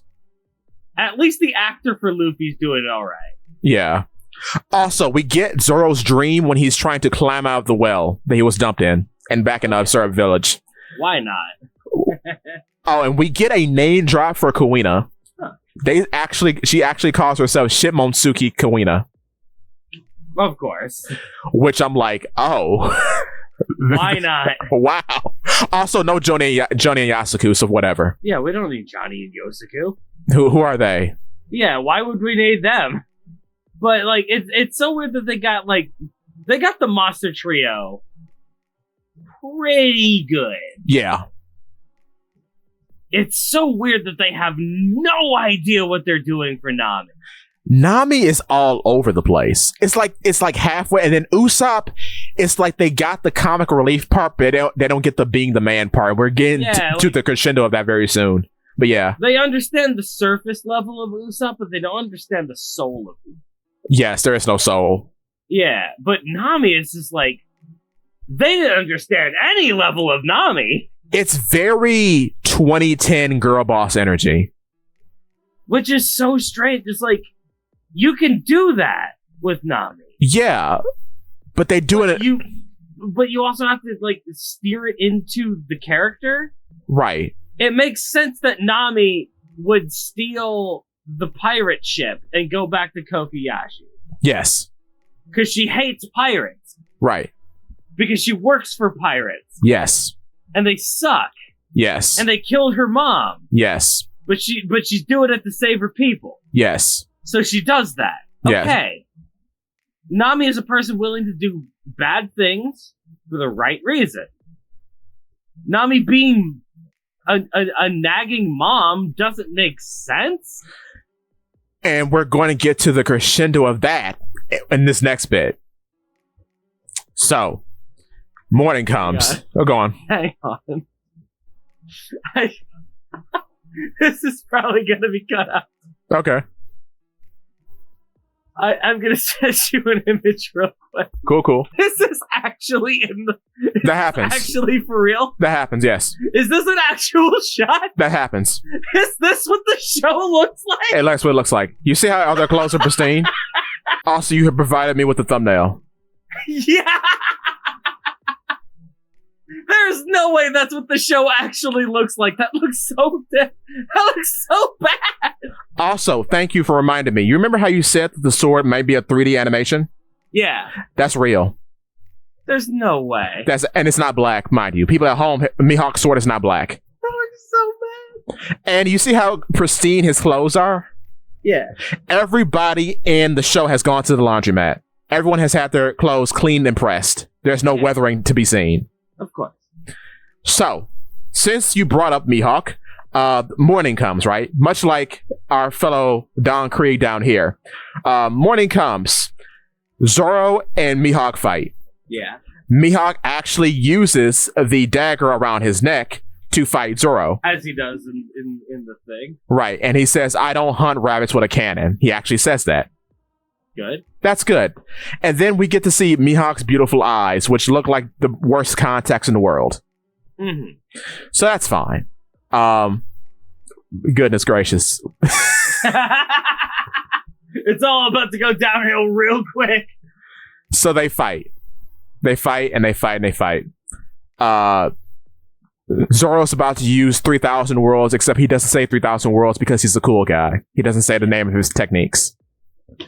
Of course. So he uses 3,000 worlds. He's stopped by getting stabbed in the chest. And then they clash again. And then Mihawk's like, well, you have now earned the keep. You have now earned the right to fight Yoru. So then they fight with Yoru. And then, then Zoro does 3,000 worlds. And he gets 2 of his swords broken. Just like in the mango. Just like in the mango, yes. And then Zoro sheaves Wado Ichimonji. And then he turns to strike on the back is a swordsman's shame. He says that Mihawk says exquisite. He says the word exquisite. He says exquisite. Why not? And he just slashes him down the chest, and then Zoro falls over. And guess who sees all this? Luffy. Nami, baby. Nami? Nami. Okay, what does Nami do about that? Just like, oh. Are they shipping them? I don't know. And then everyone rushes to Zoro's side, and Mihawk says something about wanting to take Luffy in, but he's decided not to, and he just goes on his way. And then they rush to save Zoro, but they don't have a doctor on the ship, and all the time Nami's like, Luffy, you stupid dumb idiot, you dummy, you stupid dumb person. That's where they meet Chopper. No. We cut straight to drum, baby. No. So then Sanji and Zeph burst on the scene after Luffy goes for help. Sanji and Zeph know how to treat a wound with fish skin after stitching Zoro up. Okay. So they stitch him up and they put fish skin on him, and then he lies comatose in a hammock, and Zeph suggests that they sing Zoro's sea shanties and stuff as he's recovering. For the rest of this arc, people berate and come down on Luffy for being a dumb captain and allowing Zoro to go out there to fight Mihawk. Luffy explains to Nami that he would never stand in the way of a man's dream to fight someone that he wants to fight who's in the way of his dream. And Nami says, that was a dumb decision. You're a bad captain. You're a dumb, bad guy. I hate you, Luffy. You stupid idiot. How dare you do this to Zoro? How dare you? He was my friend, Luffy. We shared a drink together or whatever. Yeah, they had a small drink at the bar together. They had one scene and this is... This is what we're doing for the Luffy help me? Yeah. That's how we're going to build up to that? Yeah, that's how we're building up to it. She says, Luffy, you dumb, stupid idiot. I hate you. I hate your dumb hat. I hate you. I hope you die in a river, Luffy. You idiot. Huh. And the music gets all sad. So they are shipping them. They're shipping everyone with Nami. And then... Strange. And then Luffy completes his chores. And then the Baratie... What? Luffy completes his chores, whatever. He completes his chore boy duty? Yeah. And they just leave? No, they don't leave. Someone arrives at the Baratie. Guess who arrives at the Baratie? Could it be Garp? Arlong, baby.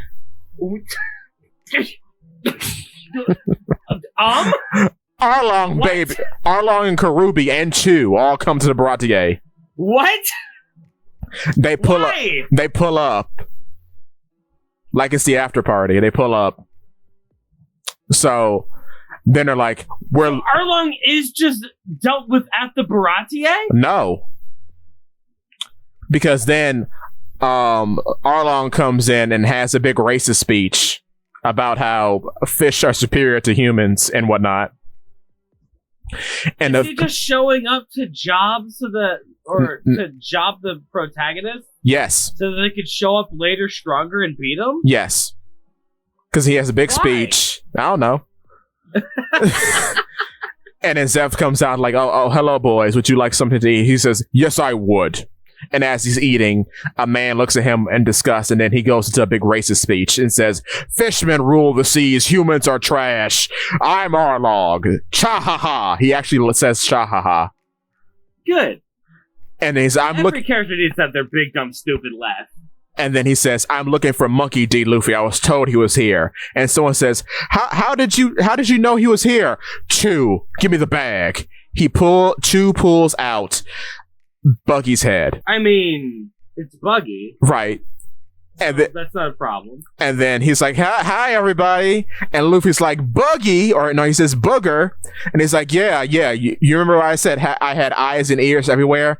And then a slip of Buggy's ear comes out of the brim of Luffy's hat, or the ribbon around Luffy's hat, and pops back onto Buggy's head. And he's like, hee, I knew you were here. Because I was listening the whole time. So Buggy's working. Arlong is working. Buggy is working. Yes. Arlong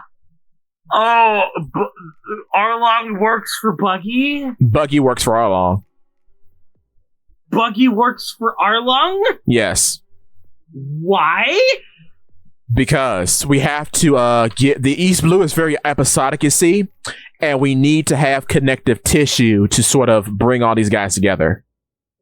No, we don't. That's what Matt Owen said. And you can check that on the Polly P Works channel.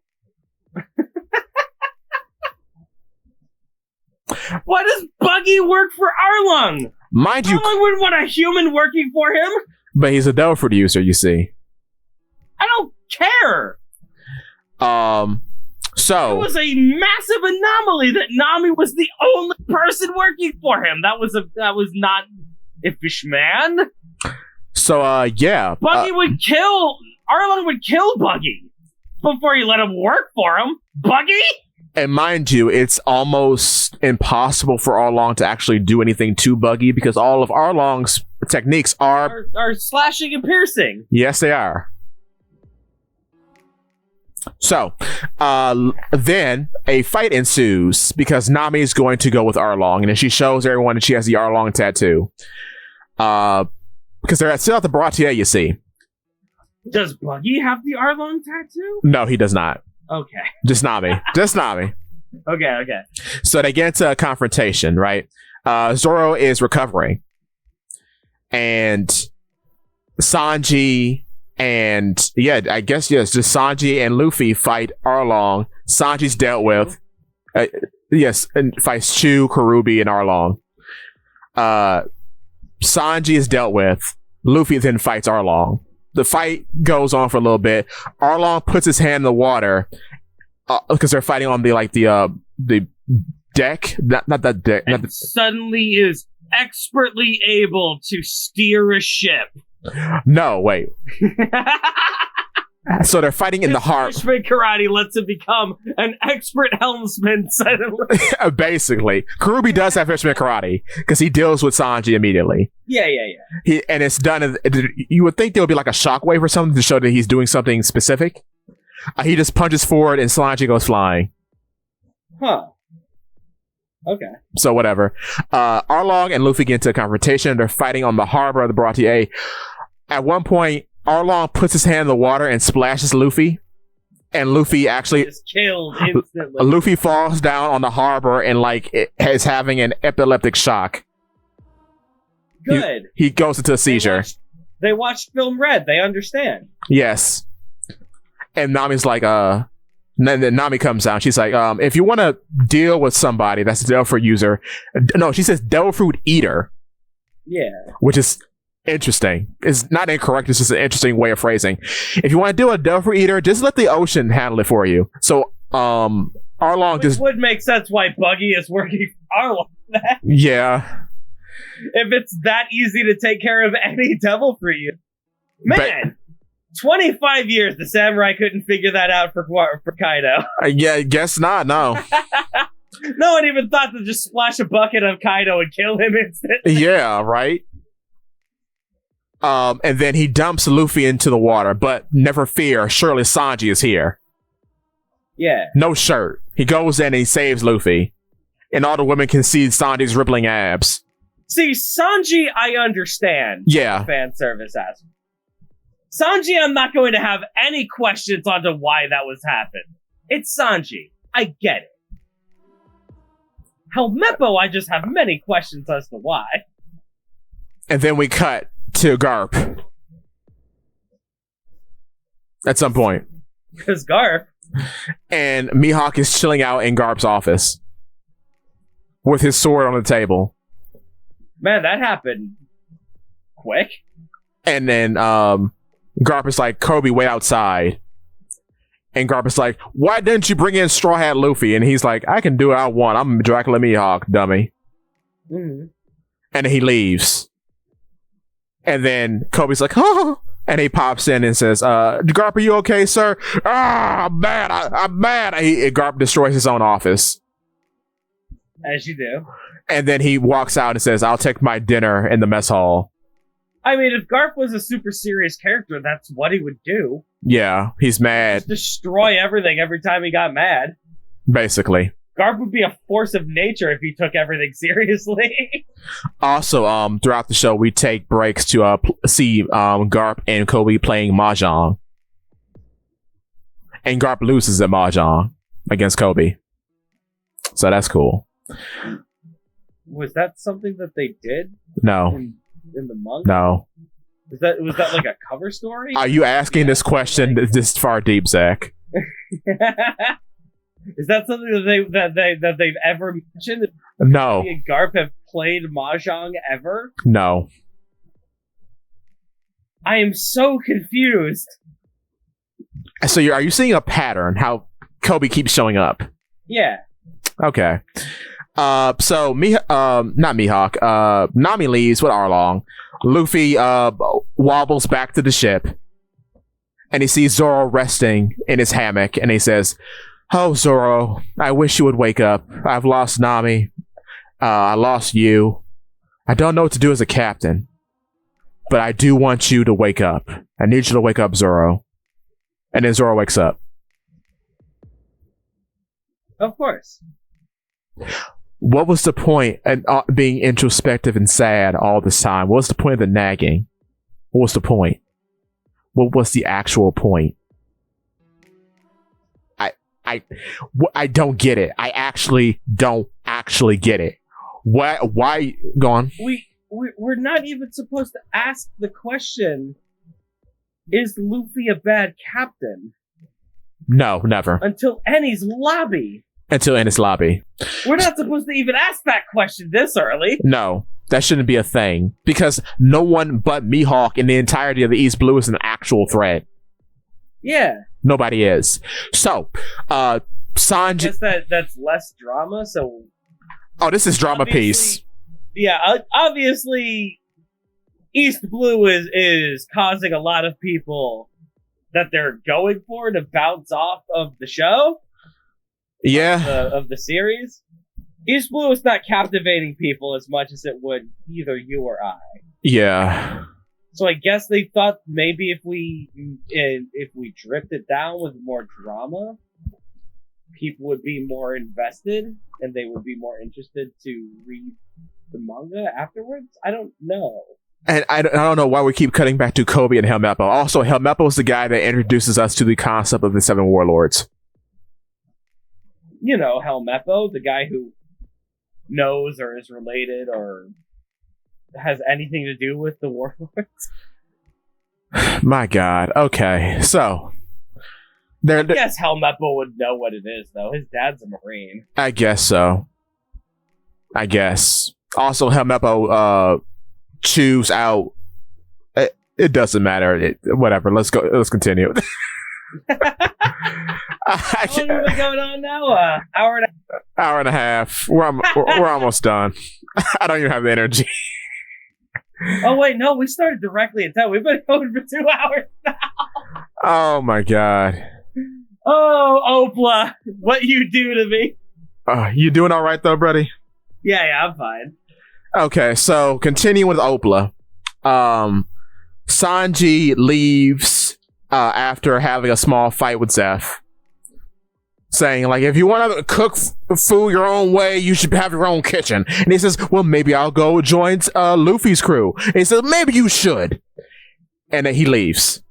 Of course. As he's leaving, Patty and Zeph and all the boys are standing out on the docks of Baratier. And Sanji looks back at them while he's on the Mary.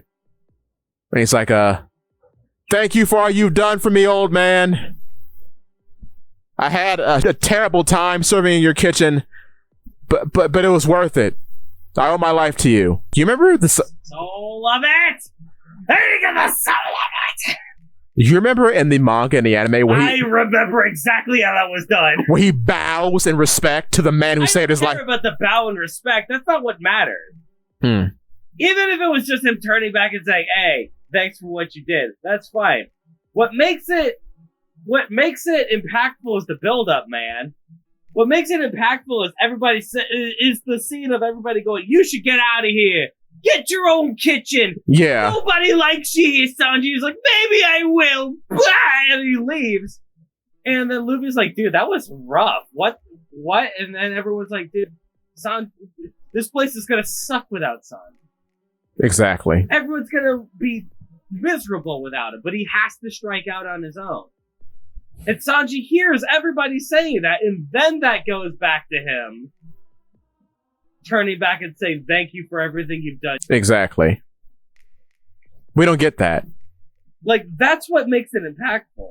It's not the actual action itself, it's like it's the context. The implication. I agree. But there's no build up. There's just one little argument, and then that's it. Yeah. So, I guess who cares? They fell on their face at the very end. Dang it. Piss. So, Zoro is surprised that the waiter has joined the crew. Makes sense. And then we go to Kokoyashi Village. And at this point, it was 1 a.m. and I was slowly... I was shriveling up inside.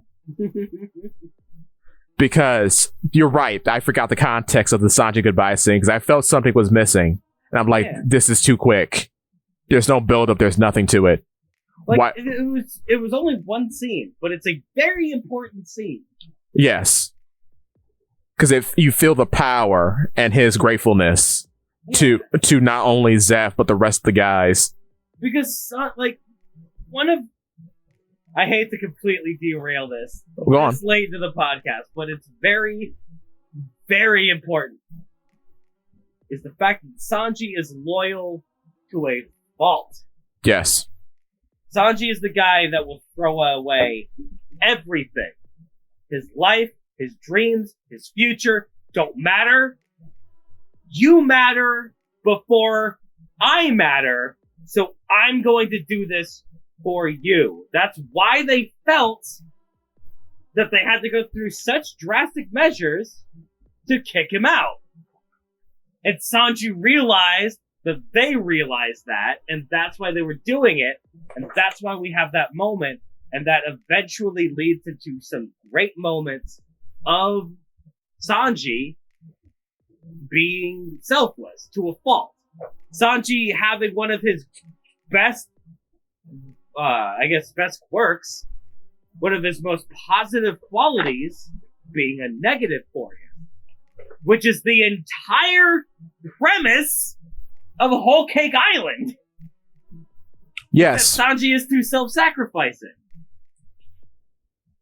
And just brushing that one scene away gets rid of the core of the character. Yeah, but Sanji is Matt Owens' favorite character, so... No, it's not. Yes, it is. 100% it's Zoro. No, you can tell a Zoro guy wrote this series. He says it. Well, it must be true. Everything Matt Owens has said has been completely true. Yeah, everything he said. Then again, he did get Baratie. He did get Baratie almost right. Oh, speaking of which, it's never explained why Sanji fights with his hands, fights with his feet. Well, oh well. Oh, I mean, never. Never. Just forget it. Whatever. A chef cooks with his hands? Yeah, that's not necessary. Just whatever. Maybe Sanji could learn to cook with his feet if his hands got destroyed. Maybe, because in an interview Matt Owens had with a YouTuber, he even says, I like Sanji more because he has a reason to why he fights. Because he cooks with his hands and fights with his feet. This was said back in 2021 with a very popular YouTuber. What? Yes. Zoro doesn't have a reason as the way he fights? Yeah. Like the reason for the three sword style. Did he not watch the show? Maybe he did, maybe he didn't. But that's the reason why he likes Sanji over Zoro. Because Sanji has a direct reason for why he uses his style of fighting. I'm not even a Zoro guy, and I understand why he fights with three swords. Well. Come on, man! It's the easiest thing in the world to know. He started with one sword style. Kuina beat him, so he went. As a child, he went, I want to fight with two swords. So he was going to learn two sword style, and then Kuina died, so he was going to do both of their styles at once, so that they could both become the strongest swordsmen in the world. Well, the easiest thing in the world. Well, you cook with your hands and fight with your feet. Is that not something that people know about Zoro? Is that not something that people pick up? Perhaps not. Did he have three sword style before Kuina died? Am I wrong? No, I don't think you're wrong though, because he fights her with two swords at the fight. Yeah. And then he already was a two sword style user, so that's why he has Wado Ichimonji in his mouth the entire time. Yeah. That's always designated for his mouth. So that's her one sword style. Exactly. So that's why it's two sword style on top of one sword style to make three sword style. Yeah. You're absolutely correct. Yeah. Is that something that people don't know? You know what? Admittedly, I did not pick up on that, but after you mentioned it back to me, I put it together like, oh yeah, that is why. Yeah, it's like the easiest thing in the world. It is, but I guess they didn't say it out loud, so people don't know. People don't know because I admittedly forgot. So, yeah, but Sanji just fights with his feet. But he says it out loud. Yes. At least in the manga. At least in the manga, not in the show. He's just a kick man. And also Luffy watches Sanji fight as he's watched Zoro fight. Also, what kind of madman is going to say, I like Sanji the best because of late fights? What? Because he was asked, who do you like between Zoro and Sanji? And he said Sanji. Mind you, I couldn't find every piece of dialogue that he said over these past 2 years, but I found some key ones, which you can see on the Polly P Works channel. I picked out 4 good ones to sort of make my case to talk about what we're talking about here. But it's such a strange thing to bring up. It's all very strange. I like Sanji because he has a reason why he fights the way he does. Yeah, and you can find all of these. It's. I'm not making anything up. I wish I were, but I'm not. But anyway, Arlong Park. Kokuyashi. A long park. We're at the home stretch. A long park. Let's see. What do I have in my notes? In one of the flashbacks. Oh, okay. So, trying to think. Gonzo appears. The guy with the pinwheel on his head. Yeah. He looks good. Nojiko appears. Her hair actually looks good. Between Nami, Nojiko, and Zoro, they have the best hair jobs. Everyone else looks ridiculous. Funny. Like everyone else, you can tell it's just a bad wig. And they make Makino's hair green. Like they play that straight.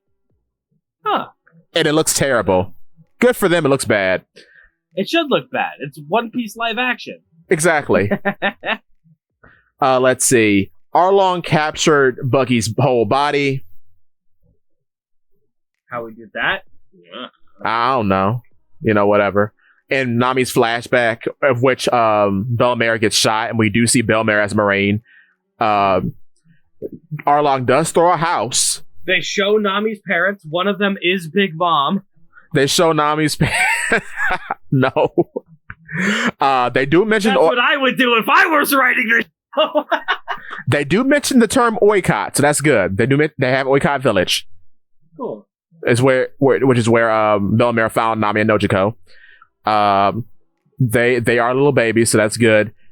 We do see the childhood. We do see where Nami took the book. We do see Arlong throw a whole house. As I mentioned, all the fishmen have terrible makeup jobs, but there are multiples of them. Uh-huh. There's a whole group in Arlong Park. Oh, did I forget to mention, Buggy does not have Buggy balls. Not at one point. How do you destroy the town? Oh, well, don't need to worry about it. Don't need to worry about it. Nezumi is here. Okay. Do you remember Nezumi? No. He is the mouse guy that was a Marine. Right, the mousy Marine guy. They play that completely straight. Good. He has a Marine hat and their little mouse ears sticking out of the Marine hat, and he has mouse whiskers. Usopp was too much of a trouble. Usopp was too much trouble. Sanji was too much trouble. Also, Arlong's One Piece intro has the sun in the letter P. But cool. He is the only other One Piece personalized version of One Piece that does not change the I. His and the intro of One Piece do not have the eye changed. The iconic eye that would have Luffy. That Luffy smashes into, yeah. Yeah. So the starting One Piece doesn't have it, and his doesn't have it. Every other intro has the eye replaced with something. Interesting. That is ridiculous to me. That is so, but whatever. Let's see. So, the cartography is explained with Nami. Arlong Park is there. You have the map room, which is gigantic. It's like an auditorium. Funny. Which is wild. It's kind of hilarious how wild and wacky they go with that. It doesn't even look like that would fit in the building of Arlong Park because it's so big. Yeah, but why not? Why not? Who cares? The fights are... I guess we could just go straight to the fights because I'm trying to think. Well, Chu's makeup looks bad. They give him these big lips, but he doesn't have the trumpet mouth. Yeah. Big lip Chu. Karubi looks the best, but he still looks bad. He looks like a manta ray, so yeah, whatever. Arlong, terrible, like I mentioned before in many shorts. He looks bad. Trying to think. Oh, no Momo. Yeah. No Hachi, because Hachi's lame, I guess. Out of everyone to bring in, why not Hachi? Hachi over Chu. I would put Hachi in over Chu. Like, that's what's weird about it. I mean, I meant to say Chu over Hachi. He's like, why would you put Chu in before Hachi? Mind you, Hachi is confirmed the first mate. Also, did you know that Zoro is the first mate? I saw that they said it. They actually call Zoro the first mate. I am in shambles. Why did you do that? That's incredible. Like, you actually didn't read a thing. Oda confirmed it. Let's go, boys. Oda confirmed. Oda also confirmed that Momo and Hachi do not matter. And the eyebrow does not matter. Indeed. And the long nose does not matter. Dude, after the next time skip, Usopp and Sanji are going to get a crazy new design. I mean, he's just going to shave this eyebrow off and draw a new one in. Yeah. And Usopp's going to get nose surgery. Or maybe Luffy used Gear 5 and pushed his nose in. Yeah. Maybe. Usopp is going to get hit so hard in the face that his nose is just going to be pressed into his skull.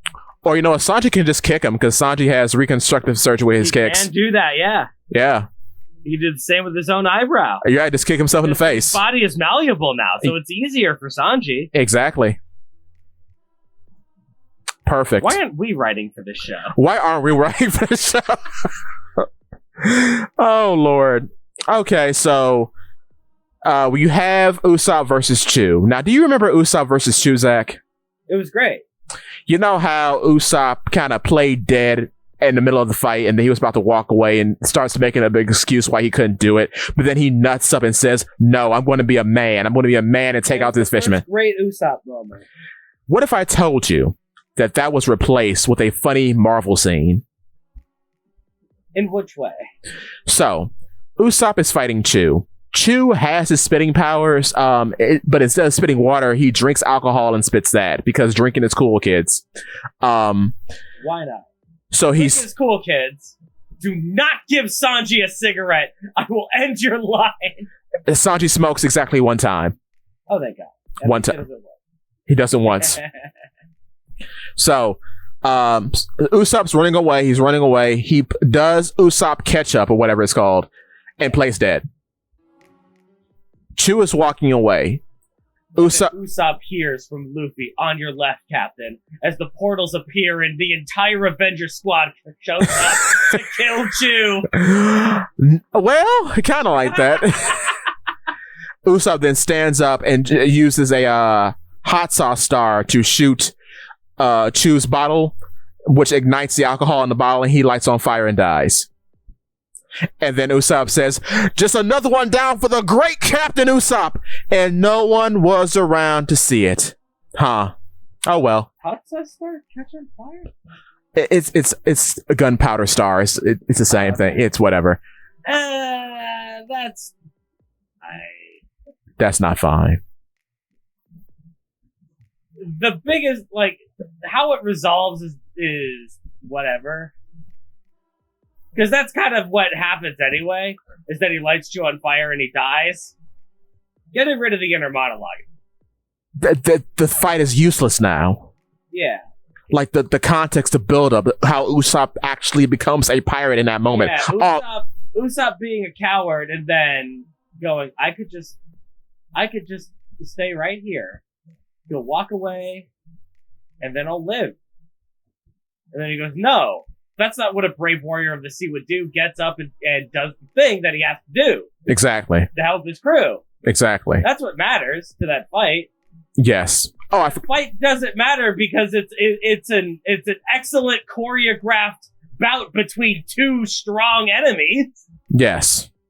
It matters because of the story, man. Exactly. Chu versus Usopp isn't a Goldberg match. And it's not. And they make it into a smart, witty guile thing, which, okay. Yeah, that's fine. It's fine. You can have Usopp win by using smart wit and guile. That's how Usopp should win. Yeah. But you gotta have that inner monologue. But see, this is a Western production. The Westerners don't get inner monologue. We're too busy eating cheeseburgers and onion rings. So you could just do something even simple and short and subtle. Where Chu, he does the hot sauce star, he plays dead, and Chu walks away. All you need is 1 second of Usopp gritting his teeth and clenching his fist like Arthur. Yeah. Maybe even a single tear rolling down his face. And then we can put in the rest of the pieces there. Be like, oh, he doesn't actually want to be playing dead. He feels bad about what he's doing. I don't know. So yeah, that's done for Usopp. The Nami scene, we get to see baby Nami drawing maps or whatever, and it cuts it back to adult Nami, who's in Arlong Park with Luffy in the final confrontation. Meanwhile, Zoro and Sanji are just fighting. No, Sanji fights Karubi and kicks him so hard with Mudden shot that he dies. And Zoro's like, "Oh, you name your attacks." And then Sanji says, "Oh yeah, all cool guys call out their finishing moves." And Zoro says, you'll be good for this crew." Because Zoro doesn't do that? No, he never does. Why? Because he's a cool guy. He's a sort. If you're gonna put an Easterism on any character, Zoro is the guy to do it on. Well, Zoro's the only character who should be calling out his attack. Because that's what you do in martial arts. And he is a formally trained swordsman. Well. What?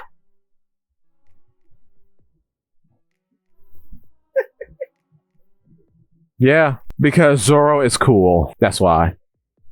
You know what? I take it back. Maybe the show wasn't written by Zoro guys. Because they clearly don't understand Zoro at all. No. It's so confusing. Everything about him is very confusing. But yeah, he doesn't fight Hachi, so that's cool. And You don't get a cool Tatsumaki attacks? No. That's silly. That's silly, but Balloon isn't? Balloon isn't silly, no. Oh, okay. Sheep Man isn't silly either. Actual Mary the Sheep Man isn't silly. Furry cat gloves aren't silly. But Tatsumaki, a little silly. Mm-hmm. So Gum Gum Gatling and... I saw that Gatling defeats Arlong. Well, not necessarily. It pushes him back a little bit. Because Arlong is the tankiest boy in the world. He takes Gum Gum pistols to the face. Yeah. And it's fine. Also, Luffy knocks out Arlong's teeth. He does not put them in his mouth because that'd be silly. We do get a fun little CGI scene of Arlong's teeth falling out and him regrowing them. There's that at least. Which was disgusting. But okay. Good. It should be freakish and horrifying. It's One Piece live action. It should exist squarely in the Uncanny Valley. Luffy breaks Arlong's weapon, which, okay, cool.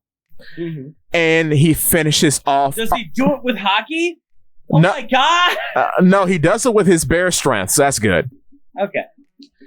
And then Luffy's like, "I'm going to defeat you, Gum Gum Battle Axe!" Cool. But not before taking out the supports of Arlong Park, otherwise it wouldn't make sense. What? He punches the support beams of Arlong Park. Why? So he can take it down, of course.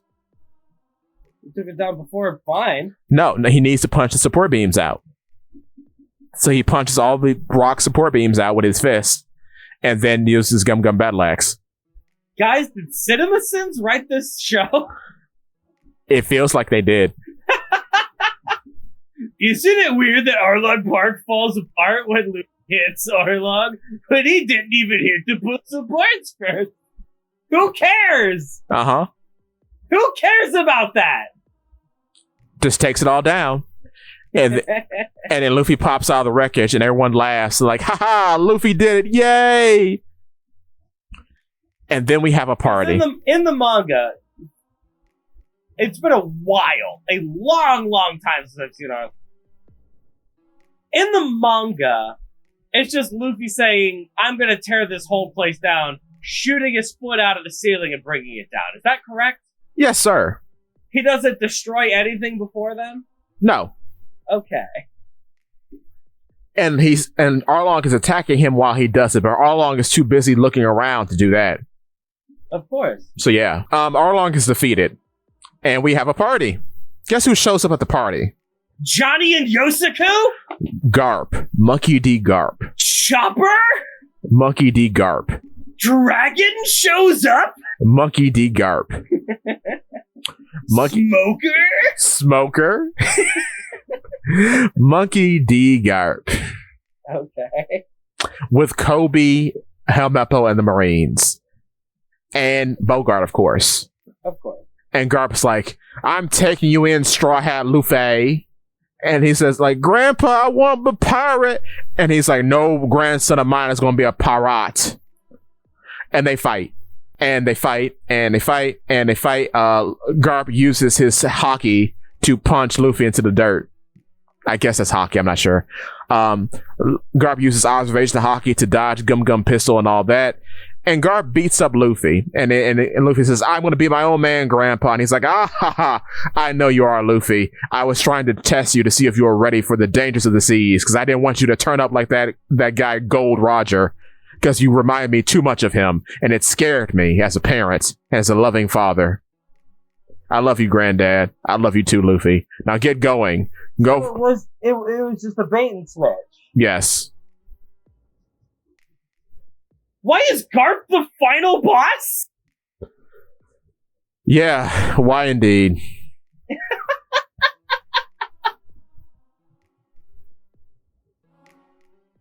Why would Luffy ever fight Garp? And then... In any conceivable universe. It's fine. Even today, I don't think Luffy would beat Garp in a fight.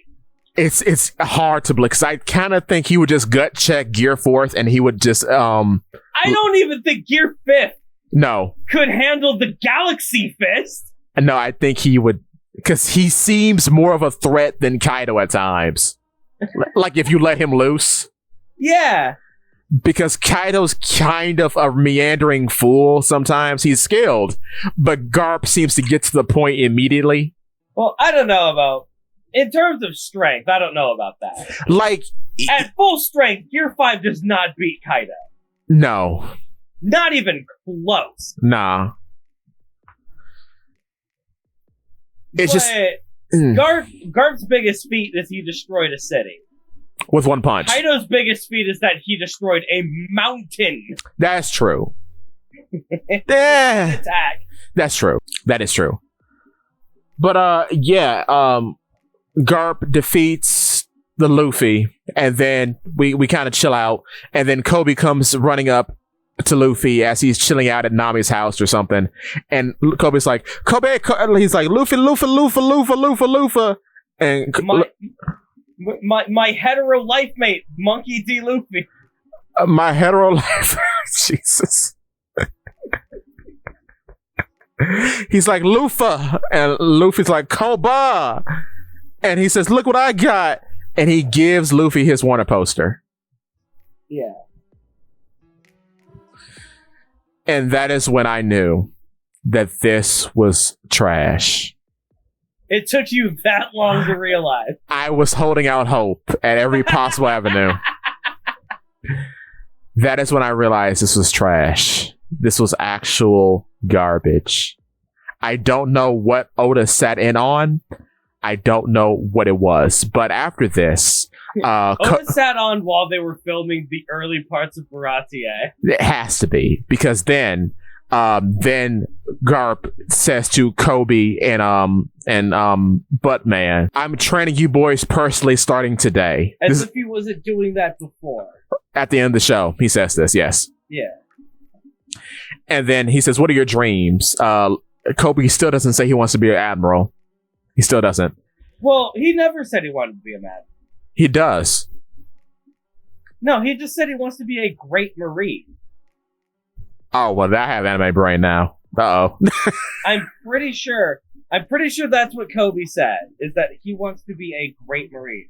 I don't think he ever actually says, I want to be an admiral. Well, all right. I'm pretty sure. I could be wrong. Let me look at this.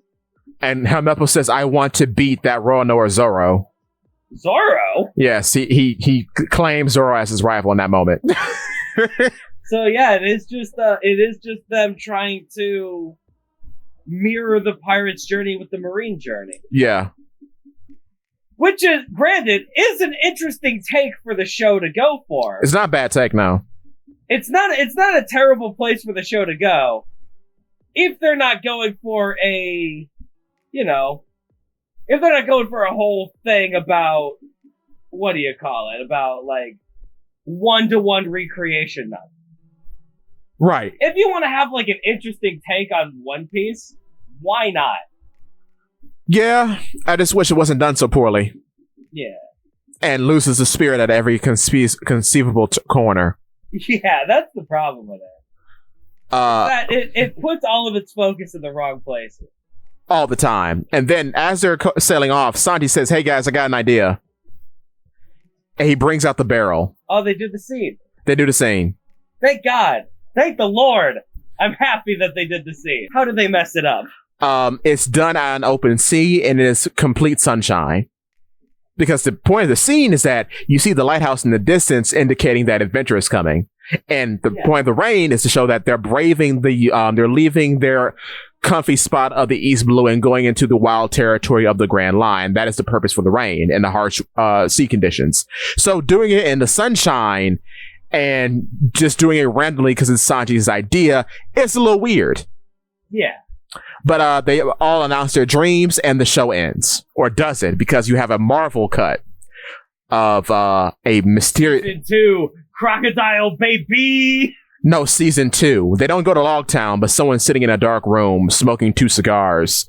And the room is very smoky. And we see the back of a white-haired man. Smoker? Yes, as he's looking at the wanted poster of Monkey D. Luffy. And the show ends.